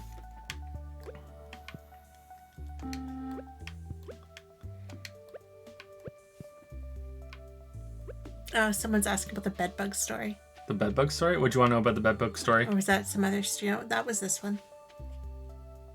Asking for a friend? It's not really a story. It's that we had bed bugs in one of the apartments we lived in a while ago, and I got rid of the bed bugs. It might be clipped somewhere. I MacGyvered a situation, a solution. It's not. It's not. I'm sorry. It was in one of the Q&As. I don't know which one. Sorry. Wait, like his secret tip to kill bed bugs on cheap? Yeah. My MacGyvered solution with some empty soda bottles. Anyway, let's go over to some questions from Twitch subs. But first, we should probably say thank you to some people so we don't get behind, even though the list is somewhat bugged. Ghosty Sun used some bits to say, I'm a New Jersey success story. Aw, man. Jimmy Eat World, a man after my own heart. I love that song. Lily does not really like Jimmy Eat World all that much, although Lily does like Get It Faster. It's one of my favorites. And the middle. You like the middle? You don't like Big Casino, because I played it one summer. I played it 550 times in 3 weeks. So you don't like that one. Even if I did, I wouldn't know.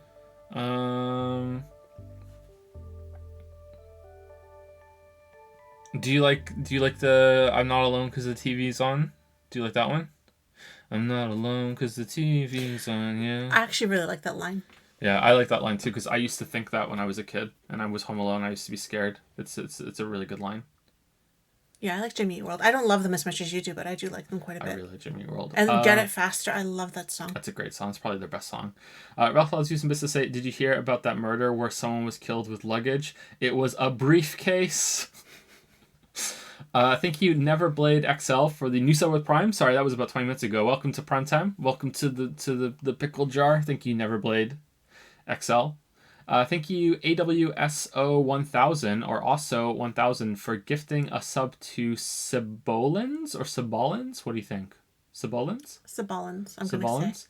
For 2 months. It's a resub. Thank you very much. 2 months in the Rub-a-Dub sub club.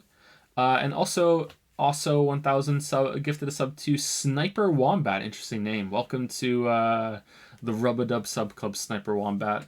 No longer the One Trip Troop, though. That's gone, huh? Thank you, also 1000. We have a new emote come in. We're gonna vote on it. It's the This Is Fine emote. There's Toxel made a bunch of iterations, or is it iterations or different versions of it? We're gonna do a vote on which one that we like the most. And then I have to get my my PayPal finalized so I can actually pay him. That's kind of important. Yeah. So yeah, I meant to do that yesterday after we got back from getting our passport photos taken, but then we were there for so much longer than we planned, and I completely forgot about it when we got back. So yeah, let's fish for the rest of it. Oh yeah, the questions on Discord, which I need to move over so you can see it.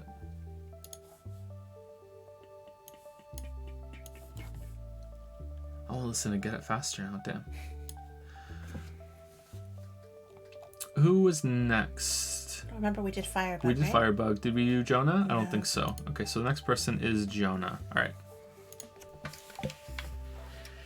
So, Jonah B283 says, Hoi. Hoi, hoi, hoi. I hope things are going well. Let's see if Lily can pronounce my name. Well, Jonah, I hope that's right and it's not some kind of a trick. How long is the stream games list now? Some games came out recently that I think would be good stream games, mostly Outer Wilds. That game would be great for stream, but I don't think suggesting them would be a good idea given that there are so many stream games on the list already. I apologize if you've answered this question already. It's fine. You can make suggestions and they can be added to the list. I think what we have right now is Yakuza 0, the Ace Attorney games, all the David Cage games, Vampire the Masquerade, Bloodlines, and I think that's it for the promised ones, right? Those are the 4. I don't think there's any more that we promised. But I'd also like to play 999, maybe the whole series, or maybe at least just the first one, see how it goes. Al's Siminium Files, and I think I'm really looking forward to playing what you suggested, actually, the Outer Wilds. I'd really like to play that with chat turned off, and we'll see how that goes. That's something that I really want to play just personally, so I think it'd be a good stream, and we'll see how it is. And I think that's it for the promised stuff. We also have the Persona block planned, where we're going to play Persona 3, take a break, Persona 4, take a break, and then Persona 5 Royal. But that wasn't a voted thing or anything like that. So I think that's it, right? Chat, is there anything else that I promised or we hyped up a bit? I don't think I'm going to like Yakuza.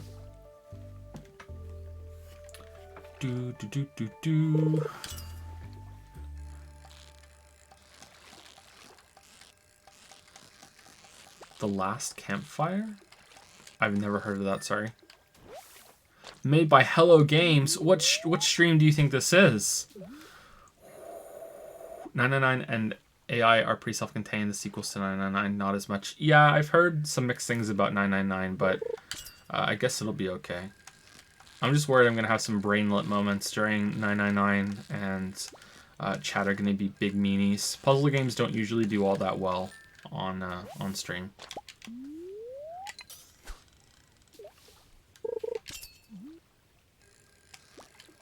Disco Elysium. I'm not sure if Disco Elysium would be a good stream, but I'm willing to give it a stream or two to see. A lot of reading can be exhausting. There were times after the Lily can probably attest to this too.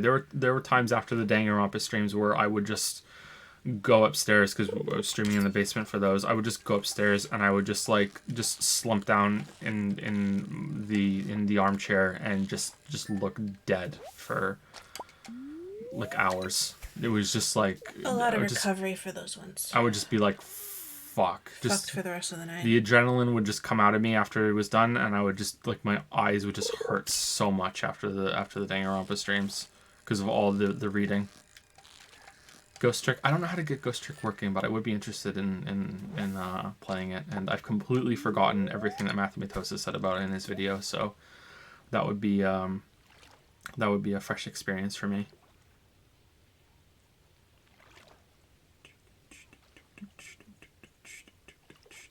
Yeah, I think that's it.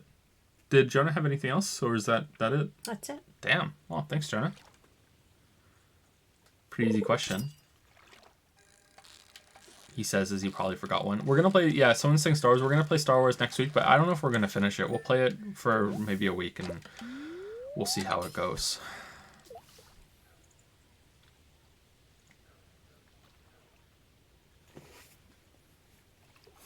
If you like Danganronpa, I don't think you have too many problems with 999 Zero Escape. Just keep in mind Zero Escape overall takes itself more seriously than Danganronpa and AI though.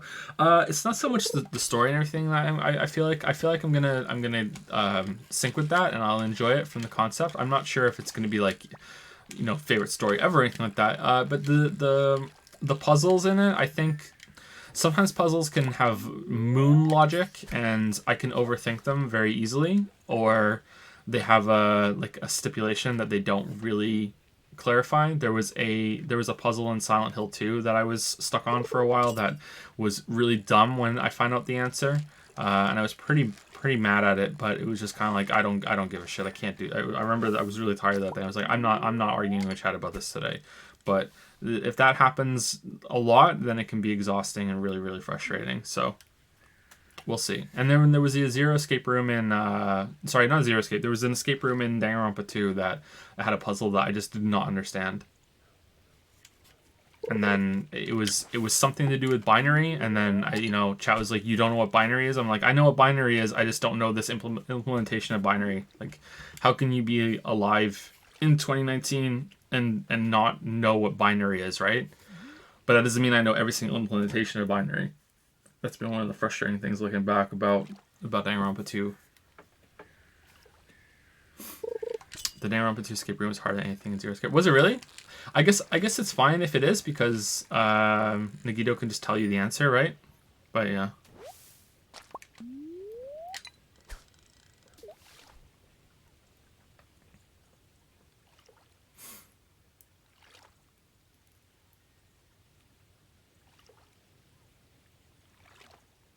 Thank you, Koi Vision, for the 26-month resub. Watching through the Death Stranding VODs, do you have any feelings about parasocial relationships? I'll ask in the next Q&A, just curious if you have a short-winded take in general. Not really. I don't think so. I mean, they obviously do exist, but I'm not really that familiar with them, and I also don't know what's just kind of like, oh cool, I'm interacting with this person. Like, there have been a few times where there have been people I've interacted with, especially when the channel was first starting out. Like the first time I ever spoke to Total Biscuit, there have been other channels I've spoken to. It's been like, oh wow, it's really cool. I get to speak to you. You know, like I've heard your voice a lot in videos that I've watched, and it's kind of cool that it's like a one-on-one interaction. You know what I mean? Like, so I get where that comes from, but I don't know where that becomes parasocial and when it just becomes like this person is mildly famous famous, you know. But it makes me uncomfortable whenever I respond to someone and they're like, "Oh my god, I can't believe you responded," or whatever. And it's kind of like, well, you could just come up on stream and there's a pretty high chance that I'll read your comment and answer it just like live right there. This doesn't seem like it should be special anymore, even though I do have a fairly large following, you know, relatively large, you know, still small potatoes compared to the big picture, but you know what I mean. Like, I don't know. It's I'm not really that well versed in it, but it does make me uncomfortable. Yeah. It just happened on the Death Stranding VOD on YouTube. Someone left a comment and I responded to it, and they were like, "No sarcasm, I can't believe you responded." And I was like, "Oh man, I'm really uncomfortable right now." Yeah, I don't have anything else to say. Sorry, Koi Vision, but thank you for the resub. Thank you, 26 months in the, what should we say? Cringe Cafe. Okay. Pour out a mortified mocha. Trying to think of a new one. Ooh, thinking of a new one's tough. It's hard. I'm not really big into, you know, those kind of drinks anyway, so it's hard. You like How about like an enchanted espresso? Okay. That's all I got right now. I'll try to do better next time. Do you know the other differences between Moncton and Toronto? Go back to that, because I was thinking like a one trip toke. Have you noticed how many smoke shops there are here, and how many vape shops there are here, and also how many tattoo shops there are? Yeah, there's like that's all. I people told you just that, like right? getting wasted and getting tattoos. When I had Kate and I was at the hospital, and the nurse was there, and there was somebody else there waiting. We were like in the main part of the hospital, and the nurse was there, and the nurse had a tattoo, and there's actually somebody there who worked up a conversation while I was there with the newborn Kate about where she got her tattoo done, because she also had a tattoo and she had it done here, and then that person knew where that place was, and they got into a conversation about who was the best tattooist in Moncton. And I'm just sitting there with the newborn. She wasn't even a day old, being like, what the hell is happening here? I wouldn't trust anyone in Moncton to give me a tattoo. No way. Holy smokes. No way. A lousy latte. Oh, Koi Vision thought it was acceptable. Okay, that's good. Well, I'm a nurse too, but no tattoos. Oh, you're behind. Big tattoos. You're like whole on the arm tattoo meta. Yeah. It was just a really odd moment. That's all. I've had I think 2 or 3 MRIs, and I remember once they ask you, do you have any tattoos, and I asked the technician. I said to her, like, why do you ask if you have tattoos? And she says, you know, some tattoos have trace amounts of metal in them, and they respond to the magnetic force of the MRI because it's really, really strong. It's also not quite as strong as you think it's going to be. Like there are some metal things in the room, and you have this idea that if they turn it on, like the chairs are going to go flying across and smash into the MRI machine. And I said, okay, well, what would happen if I had a tattoo? And she said, oh, we would just make sure it's fine. We would just monitor you very closely to make sure that there's no problems with it. Because in my head, it's like that scene at X-Men where Magneto just like rips all the metal out of that guy's body. And I said, so has there ever been any problems? And she said, you know, I had a butterfly get hot one time. I'm like, what? It's like, yeah, it's like it just produces heat under the skin when it responds to the MRI. And I'm like, oh, okay. And of course, I pictured like someone with like this huge butterfly tramp stamp that was getting warm like it was in a microwave. I thought that was fun. I hate going into MRI machines. I fell asleep both times. But it's a bit claustrophobic. I was worried because I don't really like enclosed spaces either. But yeah, I fell asleep. Oh, angler or pirate? I think we want pirate to double treasure.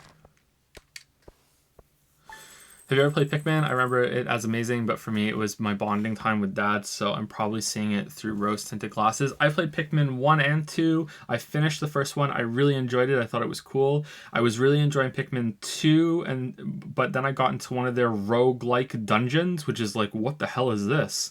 And then I lost all of my Pikmin going through there, and I had to just go and grind out them all again to try again. And I was like, okay, fuck this, and I gave up. There's probably a way to just hit restart after that, maybe, and you don't have to do the grinding, and there's probably a way to get through it. But yeah, that it lost me right after that. But it's a cool concept. I like it. I've never understood, like, are they on Earth? Are they not on Earth? Are they in like a post-apocalyptic Earth? Like, what's the lore behind Pikmin, man? I have no idea.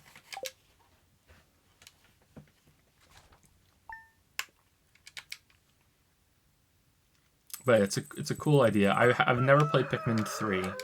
I'd like to give it a try at some point, but that's just added to the list of probably over 100 games that I would like to try, but I will never ever have time to do. Anyway, let's move on to the next person from Twitch. We should probably try and move through a little faster. We've meandered a little bit too much tonight. Sorry. Saracen says, "Hey, throwing my question into the ring. How do you rank the difficulty curve Soulsborne series plus Sekiro? That is super vague, so more specifically, how challenging the game is compared to how you got better over the course of the game." Oh man. Okay, so this isn't about getting through the series, although I would say if we're ranking the series, I would say that the difficulty curve has in no way kept up with the expertise or the skill that fans have developed from game to game. I have a pet theory that a lot of people hate, and sometimes chat gets mad at me when I say this, but I have a pet theory that one of the reasons why Dark Souls 2 was rejected so hard by quite a bit of the fans was that it made them feel like they were a scrub again, because it has some changes, and also it was like the second one that most people played, and they felt like they shouldn't feel like a scrub again after playing Dark Souls 1 so much that they kind of rejected quite a bit about it. I know that may be seen as somewhat of an offensive gaming opinion, but that's one of my pet theories for why that game is rejected so much. But yeah, that's me being part of the Dark Souls 2 defense force. I also feel like maybe some people had that experience with Sekiro, because Sekiro is, again, it's the biggest departure from the basic Souls thing. I feel like Dark Souls 1, 3, and Bloodborne are the most similar of the 5. Demon Souls, I've only played it once, so I kind of forget about Demon Souls, whereas I feel like Dark Souls 2 feels like it should have been a different game with a different, like, it almost feels like it was made in a completely different style and feel almost, even though it's the same kind of gameplay. I don't know. I'm not explaining that well, but I feel if you've played it, I think you know what I mean. Like, if you play Dark Souls 1 and then play Dark Souls 3, you're like, oh, okay. And even in Bloodborne, you're like, oh, okay. And then you go play Dark Souls 2 and it's kind of like, oh man, I have to, like, adjust to how this game pilots, you know? Like, it's almost like you're like controlling a little person in a head that's pulling levers with the Dark Souls 2 character rather than the character itself, like in Dark Souls 1, 3, and Bloodborne. So I would say that the games, the series hasn't really kept up all that well with how good players have gotten, but a lot of people struggled with Sekiro, and I felt like Sekiro wasn't really all that difficult except for the difficulty curve of the last bosses. I feel like they nailed that. I think that the last boss in Sekiro is the best last boss in any of those games, not including DLC. Of course, I'm only talking about the base game. I hope that Sekiro gets DLC, but I feel like they would have announced it by now, so I guess it's not, which is a real shame. But anyway, yeah, I feel like that's the only last boss that is like, oh man, like, this is legit difficult. It's a real test of everything that you've learned. It's a big epic fight. It looks cool. The only thing that's a little disappointing about it is that it's another samurai duel, and it goes on a little too long, I think. But yeah, I think that that's their best last boss.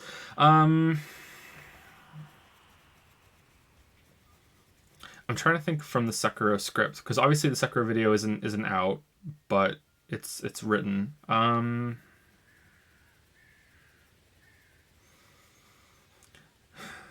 Dark Souls 1 is really difficult at the beginning, and then at the end it becomes a lot easier. Even the bosses are easier.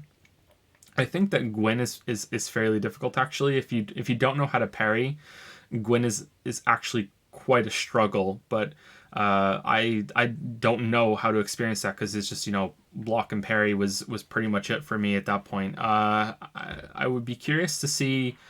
It's impossible if you ever have this experience, but I'd be curious to see how Dark Souls 1 is if it's not the first one that you play, or even the second one you play if you go from Demon Souls. Like, what would it be like playing Bloodborne, or even playing them backwards? And then Dark Souls is one of the last ones you played. I wonder how that would be. I'd be curious to see if anyone had that sort of experience with the series and how they fared with it. I kind of feel like it's the same deal with Dark Souls 2. Dark Souls 2 sort of has the same problem with the back end being easier than the front. Who's at the end? Like, the last boss in Dark Souls 2 is a fucking joke. I mean, the enemies, so the normal enemies get harder, I think, in Dark Souls 2 as the game goes on, because toward the end of it you have Shrine of Amana, which I think is actually a pretty good area, and then you have like the castle, which is just gank city, gank city, and it's kind of unfair. I think even with the with my view on how multiple enemies works, I still think that's pretty unfair. And also you have that room with all of the sentries in it, which is just bullshit, with all the doors that you have to kill an enemy to use the souls to open them. Do you know what I'm talking about? Where's that? Is that before Shrine of Amana? I think it is before Shrine of Amana, isn't it? That whole room's bullshit. So I think that the normal enemy encounters is pretty good for the difficulty curve in Dark Souls 2, but the bosses are kind of meh, and it kind of loses itself in the back half. Dark Souls 3 does a pretty good job of getting steadily more difficult as the game goes on, but at that point, so much experience with these types of games that Dark Souls 3 was really easy for me from start to finish. I don't think I struggled at all in Dark Souls 3 until the secret last boss, but then even then that was just because of the challenge run I was doing, and then the DLC was a big bump in difficulty, but still nothing compared to what it was before. I feel like they're trying with longer phases on fights and stuff, but I don't think that's the way to make that work. I think that Sekiro is a good step in the right direction, and I'm curious to see what they do with Dark Souls 4, how they're going to solve that problem of having fights be more difficult without having to just shove so many phases in your face. Bloodborne, let's see, Bloodborne has, at the end of it, toward the end, secret last boss is fairly difficult, but not too bad. I feel like Bloodborne is, again, it's more difficult at the beginning, and it gets easier as it goes along. Sekiro, to some extent, is the same way, but you have like that learning period early on, but it also depends on where you go. Sekiro has a lot of choices for what order you do the bosses in, and depending on how you do that, some can be a lot more difficult than others. The second boss that I killed was the one that most people kill first. First boss I killed in Sekiro was the butterfly.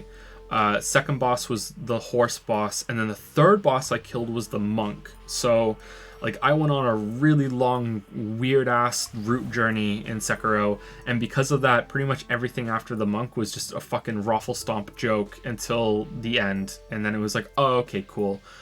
So that, and like the hardest two bosses in the game for me were probably Butterfly and the monk because of how early, like, out of order I did them. So I feel like that's like your mileage is going to vary depending on how you approach that game and the path that you take.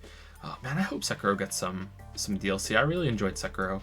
Some DLC with some new bosses, another couple of areas, and at least one more weapon type that you can run the whole game with. That would be great. I don't know how they would do that. Just a weapon that has a different moveset but the same parry timing, I guess. I think that would be the easiest way to do it. So they don't have to just retool every single other fight, but maybe it's impossible. Maybe it's just built that way. Don't know.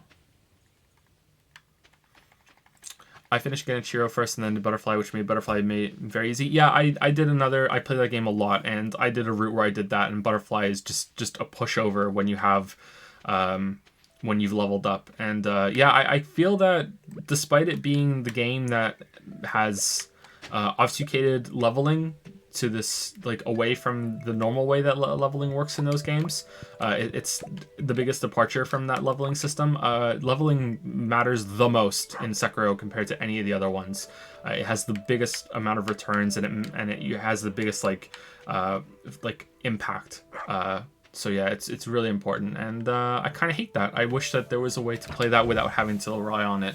I don't think that a no leveling run of Sekiro would be fun at all. Whereas I feel like it would be fun in the Souls games, and I haven't done that in Bloodborne, so I don't know if it's fun in Bloodborne. But I feel like doing that in Sekiro would just be a fucking slog. So it really matters quite a bit. So yeah, I feel like Sekiro, if you do Sekiro in the intended order, I think that it's probably pretty good for keeping you challenged and engaged the whole way through. But if you do it wrong, you can have like a big difficulty sandwich where at the beginning it's like holy shit, and then after that it's like, oh wow, okay, easy, and then at the end you're like holy shit. So that's not the worst thing in the world. I will say that some of the regular enemies in Sekiro, too often they're fucking pushovers. Like there's very few enemies in Sekiro that demand anything more of you than just like you just spam the attack button and they go down. Maybe at most you have to do one parry and that's it. I feel like the normal enemies are really disappointing in Sekiro. But hey, I'm into those games mostly for the bosses, so it's not the worst thing in the world. What should I do in the game, Lily? Should I go to the mines? Go to the mines. Mines are my favorite. Let's go to the mines. Not even Guardian Ape was difficult. I got stuck at that guy. Okay, so spoilers real quick. Spoiler warning for Sekiro for something, because this is I've been sort of vague so far. So here, if you want spoilers for Sekiro, like go away for like 2 minutes and come back.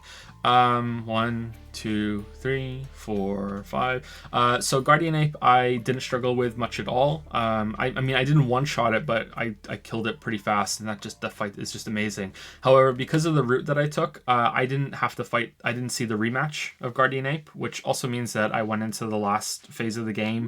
I think I missed 2 souls somewhere. I didn't have the attack upgrade from 2 of them because of this. So like I was weaker than I should have been at the end, which is maybe why I had a really good time with Ishin. So I didn't see the double ape fight on my. Oh, I've done the mines already. I didn't do the double ape fight on my first time through, and I was actually really surprised when I was talking on Discord about it afterwards, and they're like, "Hey, how did you do that fight?" And I was like, "What?" And there's like, "Holy shit!"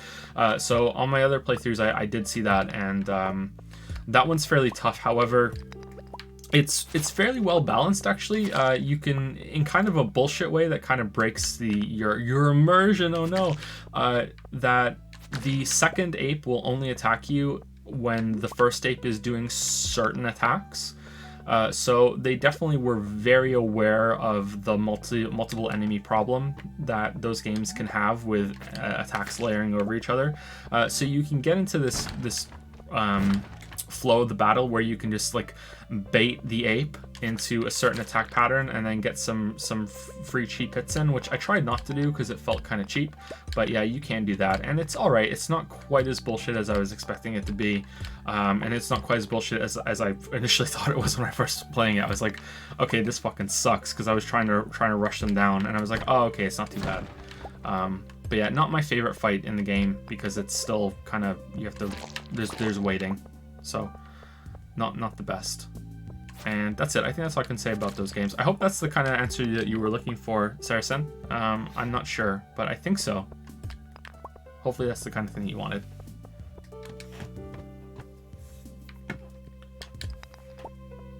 Can anyone help beat Genichiro? I figured all the previous bosses okay, but he's impossible. Really? Did you get the monk? Maybe you need to level up or something, or maybe you missed something somewhere.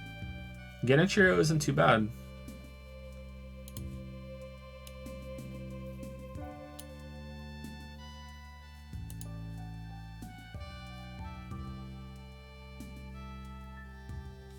Huh?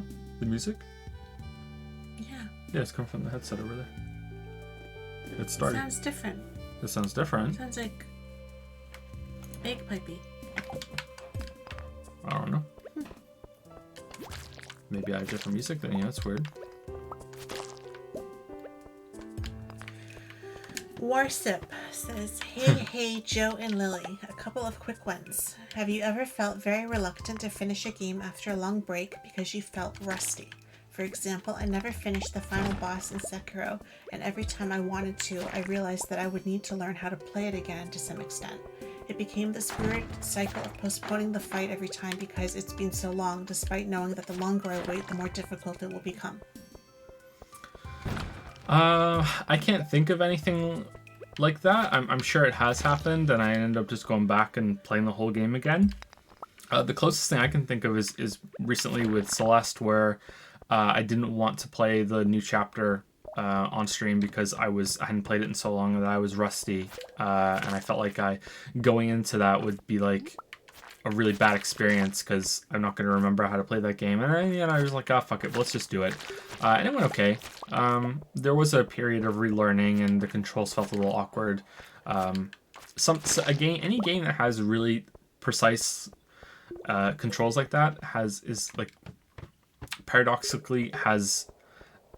usually has a big adjustment period to it, you know? Like even like action games like that, like Devil May Cry, that sort of thing, also have these periods where even though the controls are like really, really, really good and there's not really much you can improve on them, there's always this adjustment phase to them. Whereas something that has not much else to it is like, yeah, okay, I can sink back into this really quickly, if that makes sense. Maybe it doesn't make sense. Maybe it's just those games are exceptional like that. I can definitely see it with Sekiro, yeah. Sekiro, yeah, definitely there. If I was on the last boss of that game and then I had to not play it for like weeks and then come back, I'd be like, oh shit, fuck this. I think I would probably just play the whole thing again. It's not too bad to just rush through that, by the way, so maybe it'd be worth it just to just start over and have a relearn it. I wonder if that should have a name. I wonder if there's a term for that. Anyone chat know what that is? Is there a term for where you're on? Is it unique to video games? Maybe where you don't want to go back to something because you're out of practice with it right at the end. Maybe there should be a name for it. Maybe we can think of one.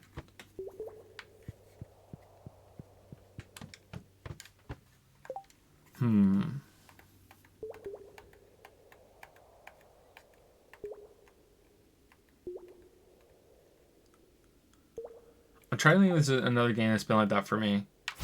I've never finished Final Fantasy VI, even though it's my favorite, because I had an American copy of the game. It was never released in Britain, and the converter that I have for it was like you have to. It was this weird thing where it was like a Game Genie that plugged into the Super Nintendo cartridge socket, and you had to put the game you wanted to play on the top, and then another game from the region you wanted to convert it to on the side of it. So like the Final Fantasy VI cartridge I had was NTSC, and another game I had Theme Park, which was a British copy, which was PAL, and you would plug that in, so it would get the PAL code from the other game and just substitute it in for the American version of the game. And you could also do it vice versa too. And for whatever reason, having that set up that way would make Final Fantasy VI crash at the ending every single time. So I never got to see that ending for myself on a playthrough. I watched it on YouTube a while later, like years and years later, but I was always really upset that I never got to see the ending of that game when I was playing it myself. And then years later, I was like back in Canada, and I had an American, or NTSC I should say, Super Nintendo, and I could have seen it, but I was like, oh no, I'm right at the end, I should play the whole thing again, and it's like that's a big commitment, and if I just jump in right now, I'm not gonna have the full experience. So I think that's probably the closest I've had. I don't think there's ever been any boss like that where I've been like, you know what, I'm gonna have to relearn the whole thing, fuck that. Maybe it happened with a Dark Souls game though, and I just don't remember it, and I just started from scratch and I played through it again. I'm trying to think. I don't think so.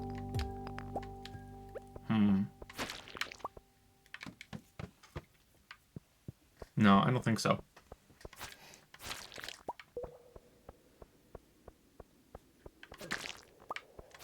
Next question. Yep, go for it. Warsip had another one, right? Yeah. Are video games ever going to get over Dark Souls, and why was its impact on the industry so significant? Oh man. So I think obviously it will. It's at some point Dark Souls is going to be forgotten. I don't think it's going to be a game that is going to be able to be played forever unless it gets constant remasters and the like, or remakes. It probably will get a remake one day, so maybe it will survive that way, but I do think it'll be ultimately be forgotten, but it might be 20, 30, 50 years from now. It's going to be a while. I don't know if the memes that we have in these early stage of the meme landscape in the infancy or adolescence, I guess, of the internet right now, are gonna persist at all. But yeah, I don't think that Dark Souls is gonna persist all that much, but we'll see. I can only speculate about why it's struck a chord with so many people. So for me, it was nowhere close to the hardest game I've ever played, and it was nowhere close to like the only hard game I've ever, or the first hard game that I ever played. But it was that for some people. For me, it was the game that came along at the right time, where I was in this slump where I just did not give a shit anymore about video game stories. I was just completely over it, because that's what I used to like the most. There was a period when I was a kid where I just really liked platformers and like Mega Man style games too. Those were my favorite. And then I got really into RPGs and like games like Final Fantasy and Chrono Trigger, and then Baldur's Gate, games like that. And even playing Deus Ex for the first time, it was more about the story. At least that's what I had convinced myself that I was into. You know, I really want to be in it for the story. And this was me lying to myself. There was still a lot of gameplay that I enjoyed, but as I got older, I drifted more and more toward BioWare games, and thinking I'm interested more in narratives in video games. That's more elegant and more interesting than gameplay. And then Dark Souls came along at a time where I was just so fucking done with video game stories. I can't even tell you which game it was that just made me like, you know what, fuck this, video game stories suck. I can't even remember what it was. Maybe, I hate to say it, maybe it was Metal Gear Solid 4. I don't know. It was just like, I'm just fucking done. And then Dark Souls came along, and as I was like almost like, I'm done with video games, and then Dark Souls came along and I was like, oh, you can enjoy games for this reason. I completely forgot about that. And it was just like, fuck the story, doesn't get in the way, just I'm just playing this game just to play this game, like, and I'm just having a great time with the combat and the gameplay systems. And oh yeah, games can be this. I'm gonna die again, aren't I? Yeah. You make me really nervous. I'm done. There's no way I can get back because I don't have the minecart. I'm done. We're gonna have to restart again. I'm sorry. Oh man. Oh no. There's no way we're getting back in time. I'm sorry, Lily. I'm sorry. It's supposed to be a chill game. I'm sorry. Not a give Lily a heart attack game. For everyone else, you should have warned me. For everyone else, I just wonder if it was the first Nintendo style hard game that they had played. I am very much aware that it wasn't made by Nintendo, but you know what I mean. There's people that grew up on the really tough games. I'm not making it. The really so close, though. The really tough games that really challenge you through its mechanics and its systems. And you have this generation of oh damn, it crashed again. It's a really big problem that it keeps crashing whenever you run out of time, huh?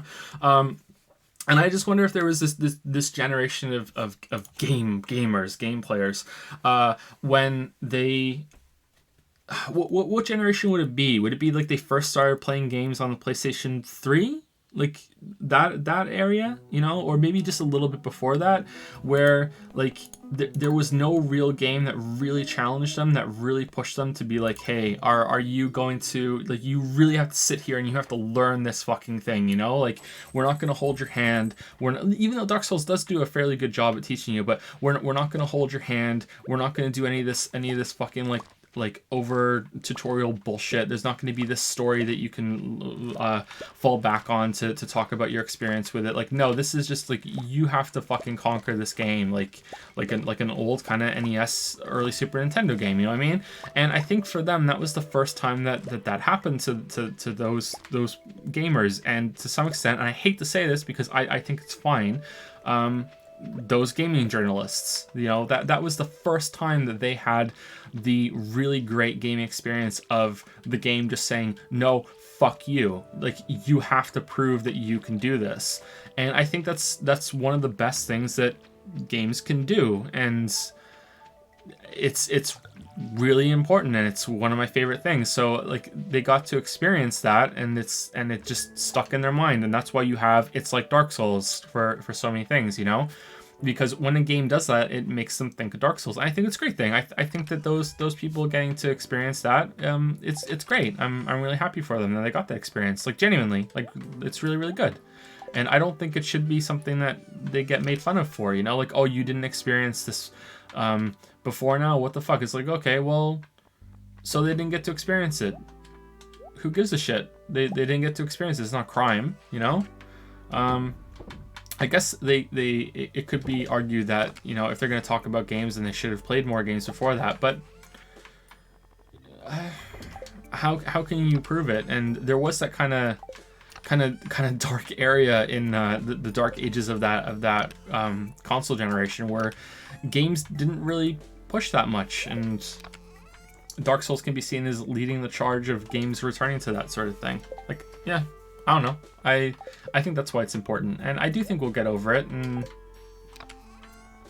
I think it will go down in history, but it'll be an obscure history. It won't be that well remembered. Depends on how lasting the genre Souls-like is. We haven't thought of anything better just yet, right? I don't know. Do you guys think I'm off the mark there? That's how I feel. I feel like that's why the game is so important, and it's so referenced. Is that for a lot of people, or maybe a whole generation of gamers there, it was their first hard game, or their first hard game that they couldn't really cheese their way through, even though you kind of can.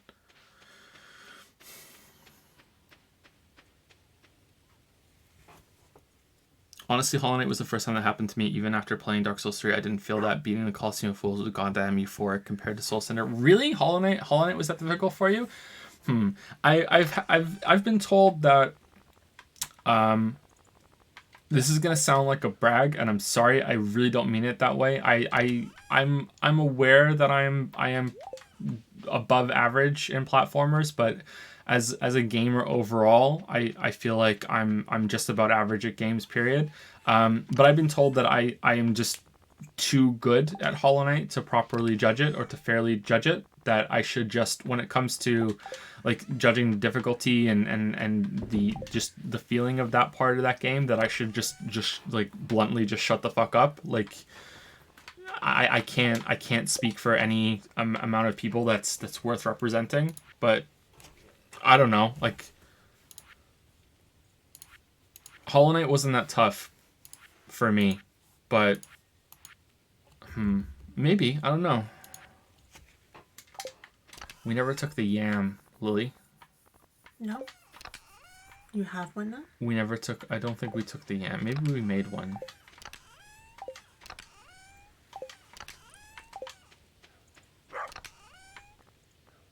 This is mostly coming from Reddit, so maybe you'll all do lol. That's why.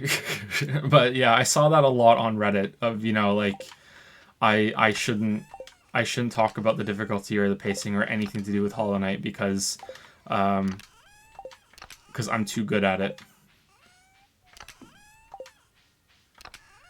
But yeah, Hollow Knight was only difficult when I was doing the challenge mode of yeah, I guess so. I don't know. Maybe I've played too many platformers. Colosseum of Fools is tough. Please don't feel like I'm putting that achievement down. Colosseum of Fools is tough, but it wasn't. It was nowhere near like Dark Souls level. Playing Dark Souls the first time until I did until I did it with no upgrades. And no upgrades, it was harder than Souls. Yeah, for sure. And no upgrades, it was really hard. But yeah.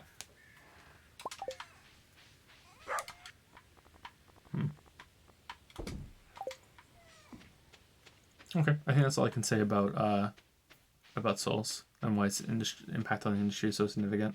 Did Worse about a quick question or anything There like was that? one more question. Okay. What do you think of squad turn-based combat without any real instant healing mechanics? I'm talking Civilization, Heroes in Might and Magic, etc. Those games are more about managing resources and troops and preparing for combat in advance. I think that can have quite a bit of merit, and even though I don't like turn-based stuff, and I prefer to have gameplay systems that have you actively playing with them and testing your mechanical skill, and your reflexes and that side of games. I do think that there's a lot more merit to what you're describing than just having turn-based combat in an RPG. That's testing how well you're prepared, how like your knowledge of being able to have the resources that you have when you're going into these combat encounters. I would still say that it's not something I particularly love. It's not something I'm gonna like go out of my way to experience, but it's definitely what? Oh no. It's not starting, but it definitely has more appeal to me than the turn-based combat that I usually deplore in videos and on streams. I don't think that like the Persona Final Fantasy style turn-based combat is ever going to be something that I enjoy. Persona 5 got away with it by just being really, really quick. I feel like Persona 5 and Pokemon have the same sort of band-aid fix where this is gonna sound really condescending. I kind of feel like the devs know that the combat's boring as fuck, so they put in all these mechanics that are all about getting it over with as soon as fucking possible. So you want to ambush the enemy and just like kill them in one turn, and that's kind of what happens in Pokemon too. You just lead with your strongest Pokemon and just sweep the fucking team, and it's just like, even as a term of it competitively, right? Just sweeping, and it's just boom, boom, boom, you're done. So I wonder about that, but maybe that's not true. Maybe that's just something cool that you can do within the system. I just can never find that interesting, unfortunately. But something like Valkyria Chronicles, where you don't have that prepared part of it, I wonder. Oh, we got a sardine. I wonder if I could get into that. Like XCOM can be the similar kind of way. I don't know, but you do have some sort of preparing phase, but you don't build the units yourself like you do in Civilization, and patrolling your borders and making sure that you have a defensive line when a war does break out. I think that has more merit to it than the standard turn-based thing. But yeah, maybe we should play XCOM on stream one day. Maybe we should do a playthrough of XCOM. We'll see if I can get into it. Maybe I could get into it if I like got attached to squad mates and didn't save scum, and if they're dead, they're dead, like we can play like that and see how it goes. And anytime there's like some bullshit RNG thing that happens, I think it would be fun, and like it could become something celebrated by chat, and I could enjoy it that way. Rather on my own, I'd just get fucking angry. Maybe it could be fun to try it. Thank you for the questions, Warsip. Let me catch this fish, and then we will move it down to the next one. You should try something like Fire Emblem or XCOM. You know how most horror games don't scare you thanks to the lack of permadeath? Maybe that would work here too. Yeah, I think having the permadeath would be interesting. And I think the chat would enjoy playing Three Houses. That's a really long game, isn't it? Does it have a lot of story and character interactions in Three Houses? Does Fire Emblem have that? Or is it just kind of... Is that part of the game a bit overblown? It's very long. It's completely voiced. Yeah, you answered it. Yeah, I read what you said. That's interesting. It's like Persona? Is it really? Oh, damn. Maybe that would be a fun playthrough then. I've put 80 hours into Fire Emblem Three Houses, and I'm only a little over halfway. Oh, for fuck's sake. All right, that's... Oh man, that's a long game. All right, I'm not promising, but I'll consider it. We'll see. Crab pot, little crab pot. Ooh, not a crab pot.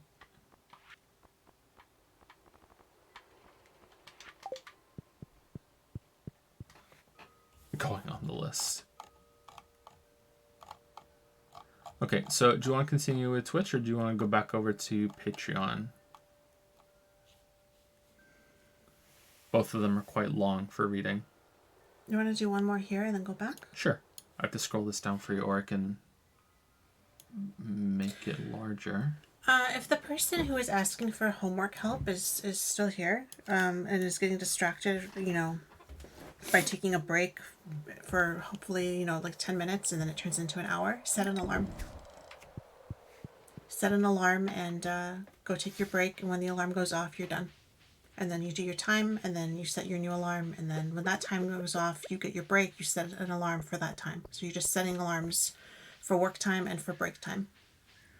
And hopefully that'll keep you on track instead of getting distracted or stalling and not wanting to go back to do the work, right? Because it's easy to get into that trap. If you're still here. The next person is Levies. Malevies? It is Malevies, but here it is just Levies. Oh, it's just Levies. Okay. Hey, Joe and Lily. Last questions on Patreon were from Malevies. Ah. On Discord, I just go by Levies. And it's German and pronounced similar to Levies, I think. I don't know if I'm saying Levies right, but a bit more like Levies. Levies. Like there's more emphasis on the le, I think. All right. But I'm the same guy. All right. To my question. As a psychology student, I learn about all the different ways our brain misinterprets the things around it. And as someone who also writes on occasions, I have a hard time dealing with both. Because writing seems to enforce a more coherent structure that's tight. Is that a word that I don't know? Or is it maybe a typo? Because writing seems to enforce more coherent structure, that's fight. If it's a word, I don't know it. Might be a word.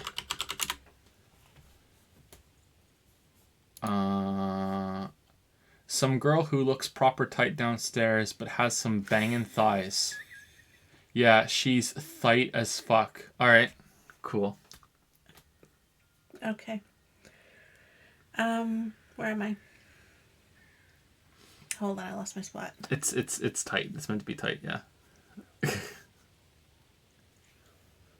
Uh-huh. So that people don't get bored while words and sentences so often don't get interpreted right, and you want to add explanation after explanation to increase the chances that everybody may understand your point. To add on stuff like the halo effect, if you notice an attribute while observing something and associate this attribute with other attributes, you just assume the thing to have those two without any evidence for it. For example, people with good grades are also tidy and well behaved. Or the primacy effect, the first thing you notice sticks with you and changes how the rest is interpreted, exists. So here's the questions. Have you ever done research or informed yourself about all the different ways our brain fucks up, or are you planning to do so in the future to improve your writing, and do you write with those effects in mind? I haven't done active research into those things, but I am aware of it, and I have my own kind of problems that you are similar to what you're describing here. But no, I haven't done any active research on it. I feel like I wouldn't understand it enough to get enough benefit out of it. And also, writing to me is... fiction writing is pretty difficult for me to convince myself to do it reliably. When I was writing really consistently years ago, it was fine, but having to think of all that on top of it would make me have sort of, paralysis of having too many things to consider. So I think it would probably be a net negative when it comes to writing, and it's just better to just kind of go with the flow. But if you have a head for that, and as you said, you're a psychology student, so you've learned quite a bit about this. I think that you could have some unique insight and some unique techniques that you could develop for writing to keep that in mind. I'd be curious to see curious to learn if the robot algorithms that are currently writing things and are working on even writing fiction have some of this, some of what you're talking about coded in, or some part of whatever machine learning that might be going in. I'm not sure if we have machine learning yet for writing fiction. I think we have it for news articles, right? But I'm not sure if we have it for fiction just yet. I don't know if an algorithm or a script could ever properly write a book. I know we're getting there for music, we already are there for music, but music, not to belittle it because it's magic to me, but it's like music is just math. So I can see why the bots got to that first before pretty much anything else. But I don't know if we're ever going to get there for writing fiction. I know that it's like people say that, you know, technology is never going to get to that point, and then, you know, they have egg on their face later on. But I don't know. I kind of feel like it's not about soul, you know. It's not about the soul of the thing, because that's what people say about music. There's been a lot of music that has been written by bots, and people go into it knowing that it was written by a bot, and they say, you know, it's missing something, it's lacking soul, and then they'll do an experiment where they'll let another group of people listen to it without telling them that it was written by a bot, and suddenly it's very soulful and very emotional, and oh my god, it was so powerful, you know, that. So it's really like there's a lot of bias there that, you know, when you have going in, that you need to account for. But it's not about the soul for me. I just feel like you have to have... I'm talking about more like literary fiction. You have to have some sort of planned perspective and planned experience that you've gone in for, and it's a very focused and very targeted point. And I don't think a bot can do that without like the infinite monkeys with infinite typewriters thing, and then who has the time to read everything that they've gone through. Whereas something that's more like I wrote some that, or the books that I have on Amazon, I think a bot could probably get there, or most of the way there for like genre fiction, for like pulpy paperback stuff. I think a bot could get there eventually, but I don't think that they're ever going to get there for literary fiction. The big thing that I keep in mind, or maybe the only thing I keep in mind that's related to what you said, is about describing things and describing characters. And this is something that some people don't like about my writing, but this is something I've noticed about myself, so I cater to it. And that's that I don't really describe my characters that much or at all. And the reason for that is I've noticed that when I read books, that just hearing a character's name is usually enough for me to have a visual in my head of what they look like, or hearing them, like the way they speak, or the first time they're introduced with whatever action they're doing. My brain will just immediately just rapid fire connections between what I've experienced in the past with that, and suddenly that character looks like someone I knew when I was 8, or looks like someone, the first person I saw ever doing that activity, if like they're playing tennis or whatever, or, you know, if the first time they're ever introduced they're playing tennis and they have like a towel around their neck, then, you know, that might be how they look for the rest of the book no matter what, you know, that sort of thing. So I try not to describe characters because I feel like the reader's just going to do that anyway, no matter what I do. It's going to be informed by what they do as the book goes on, what kind of how they speak, the language that they use.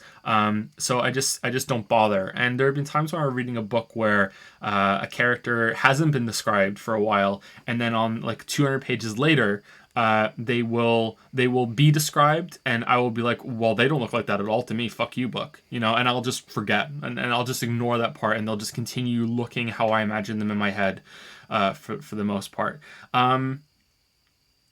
I do think that sometimes there should be kind of like some vague kind of things, like they kind of look like this, or just an approximation of their size, maybe some hair color, but even then, hair color is like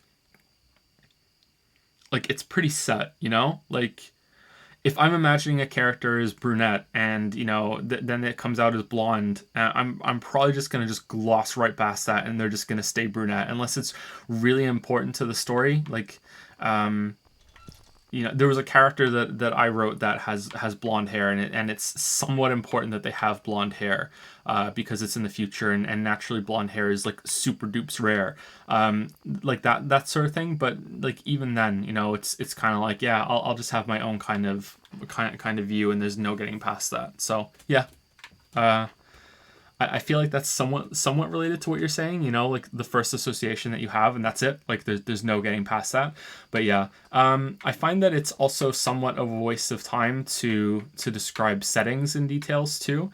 There have been times where I am reading. I guess it's just really hard to do it properly, and the books that I like the most tend to not describe settings all that much. I find it's more common in literary works though, literary fiction, sorry, that they don't really describe settings all that much, and it's usually in genre fiction that they have, like, especially fantasy, where it's just like, this is the scene and we're going through it, and even the size of the fucking windows and whether the glass is stained or not, we're doing it. After a couple sentences, I'm just like, my eyes are glazing over, and I find it very difficult to picture what this place looks like. And I think this is probably more of a criticism of how difficult it is to properly describe an area that you can't see.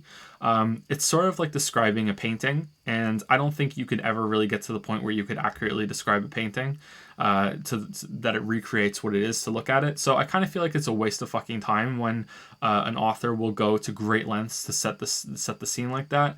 I find it's better to have a couple of very clear, succinct sentences of, this is the structure of the room, this is how the people were arranged in it, and this was the kind of, and something that implies what the tone of the room is like the tension of the room, and that is enough to get people's imaginations going and be like, yeah, okay, I can see it now. And that's not to say that has no artistry to it. You can still be creative with those descriptions, but just boom, boom, boom, done, let's move on to what's going on in this scene, instead of like going to great lengths to try to set the scene through just sentence after fucking sentence and after fucking paragraph of describing all this bullshit. But I don't know if that's related to what you're saying. And we're on Melevi's now. Melevi's just got here and is wanting to know if we answered the question already or not. So that was part of the first answer. Yeah, we're on Melevi's questions. I think we talked about this before, Joe. It's why I prefer pulpy fiction over literary fiction. Yeah, I that's how I feel about it, and I know that it might not be, I don't know, like, I want to say it's not going to be like a very like, oh, highbrow opinion, but to me, I kind of feel like more literary books that aren't also genre fiction, like, I don't really remember Dickens describing areas all that much, but it's been a while since I've read any Dickens. I don't remember John Irving going to long fucking boring paragraphs of describing shit like that before. It's very like to the point. I find it's more really about the higher brow fantasy that just gets really bogged down in that bullshit. That's my go-to. I think is just so much shit. Literary science fiction does not have this problem. And I don't think pulpy science fiction has it either, at least not from what I've read. I'm trying to think of, like, did Hill House have it? I don't think Haunting Hill House had it, and that's a book about a house. That's about the setting, and it was worked into the story. Yeah, like when they describe the stairs, the winding stairs, and stuff like that. It was worked into the story. The opening of Hill House is just perfect. Okay, like a perfect example of how to describe a place. Without having to go through all that fucking bullshit. Can I find The Haunting of Hill House on Amazon?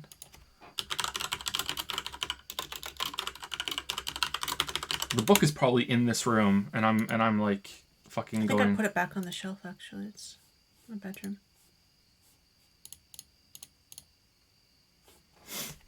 No live organism can continue for long to exist. sanely under conditions of absolute reality.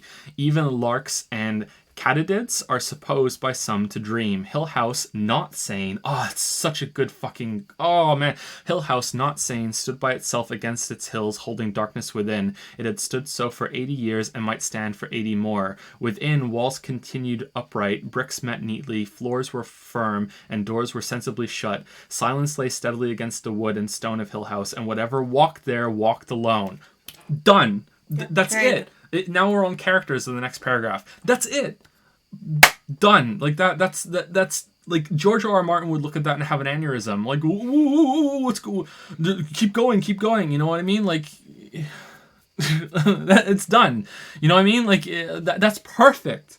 Perfect. It also Like, sets the tone of the house. I don't even like this book all that much, and that's just perfect. That's one of the best opening paragraphs ever. It's not just describing what it looks like. You know, like it's that's what I want. Do you have anything to say about this? I don't do that. I don't think about the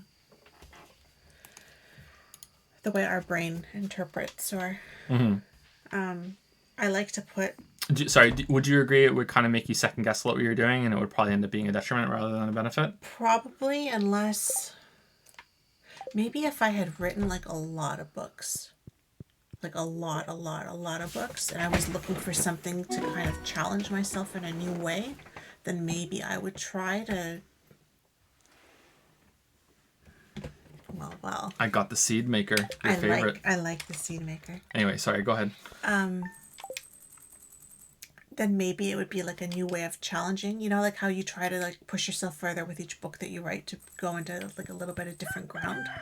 Maybe that would be a way like to have that other like underlying purpose or whatever. I don't know what the word is, like I don't know what I want to say, but That's okay. like this underlying way of doing something a bit differently than maybe, but I've never done it like that. And there's just so many other ways that you can challenge yourself with writing a book already, that with each book I find that I just Are you do it a little talking bit differently. about like how it's told versus what you're saying? Yeah, Okay. not so much the story itself, but maybe telling it in a way that it would be received differently. You know, I try to put, there's a lot of mental health stuff in my books, but that's not really the same thing. You know, that's not research, that's just from a personal perspective that I try to work that stuff in, and I hope that people will relate to it in different ways. But I don't really think so much about like he's saying in ways our brain fucks up, specifically here, like if you've done research on that, and I haven't done that. I haven't done anything like with the primacy effect that he's mentioning, or you know. The halo effect is interesting because it leads to assumptions about characters, but there's also something called the autobiographical fallacy, which is when you will read something about a character in a book, and then you will go on to assume, kind of like the halo effect, that you will go on to assume that the author also shares that opinion. So if you have a main character that is a like super spy guy, and he likes to eat steak and like, you know, eats a lot of red meat, and it's part of his character, you know, like he's always like drinking alcohol, and then you find out the author is a vegan who has sworn off alcohol. You know what I mean? Like, you're like, what? You like, Well, you just assume that the author would be the same kind of way as their character. It's interesting to see how much then is the author themselves, right? Or is the opposite of the authors trying to do something from a completely different standpoint? Are any of Lily's books available published? Yeah, they're on Amazon as well, under Lily Evans. Yeah. I'm into screenwriting and have been writing in that style, so when I describe something, while I do keep in mind that a reader or producer will be reading it, I do describe the visuals because I'm aware that it's going to be less of a commitment for the audience to see it rather than for a reader to read my description. Yeah, there's also I don't know enough about screenwriting. I've only ever wrote one thing in script format, and I thought I enjoyed it. I enjoyed the limitation, but way ignorant of how it works.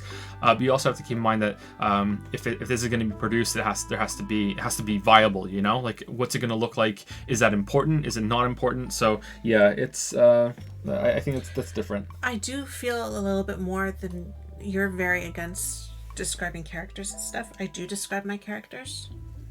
I like describing my characters. I like it when other people describe them for me because I like to be able to see them as they're supposed to be. So like I do like that.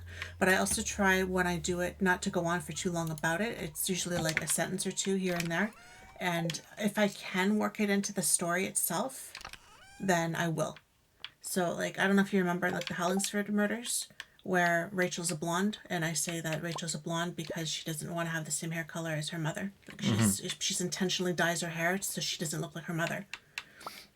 Or, you know, with Marianne and her hair color and stuff, how that's important to the story as well. Or in the other book with, you know, Claire's world is shattering and like, but she's got this cheery red kettle on the stove that's, you know, going off that, you know, like here's just something so normal and so warm, you know, and kind of fuzzy, you know, and like everything's going to shit, you know. So I try to describe things so that they're relevant to the story or that there's an underlying reason for why I did it, you know, like blue walls are supposed to be calming, but you know, like shit's going downstairs, you know what I mean, like stuff like that. So not paragraph after paragraph of like the shade of the walls and the light filtering through the window and what kind of curtains they were, you know. Usually there's a reason if I say what everything looks like, you know, and or what she's wearing, or you know, like there's a reason for it. I'm trying to set up the scene and to show you that they're different, or that what you're seeing does not fit with what's really going on, you know, that kind of thing. But yeah, not the way George R.R. Martin apparently does it. Although Anne Rice does it too. Does she? In that witch book that I love, and I love that book, but she goes on about the flowers, she goes on about how they're renovating the house and what kind of drapes they hang and what color the walls are, the china collection, how many serving forks they have versus like just everything. And to a point it's interesting, but we're talking page after page after page of just like, after reading it several times now, I just unknowingly just skip over it. Like I can't help it. Like I just jump through it and I'm into the dialogue, you know, because I can't read it that many times. Anne Rice didn't bother me too much. I don't remember her being quite that bad, but I haven't read George R. R. Martin, so maybe he's much worse. But Anne Rice is but she does do that. Anne Rice reminds me of Stephen King more than anyone else, but it's not a perfect match. But yeah, that's where I would put Anne Rice.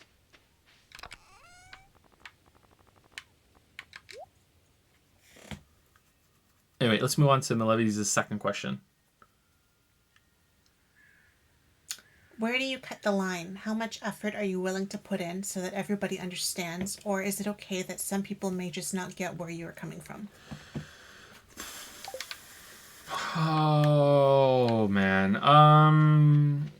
You're never going to please everyone. You're never going to get to everyone. You're never going to... what's that line about try to make love to the world? And it's just not going to work. That's not it. That's so succinct. That's so succinct. Open the window and try to make love to the world or something. There's a saying about that, about how it does. Ah, man, I can't believe I've forgotten how that saying goes. Someone in chat's probably going to know what that is.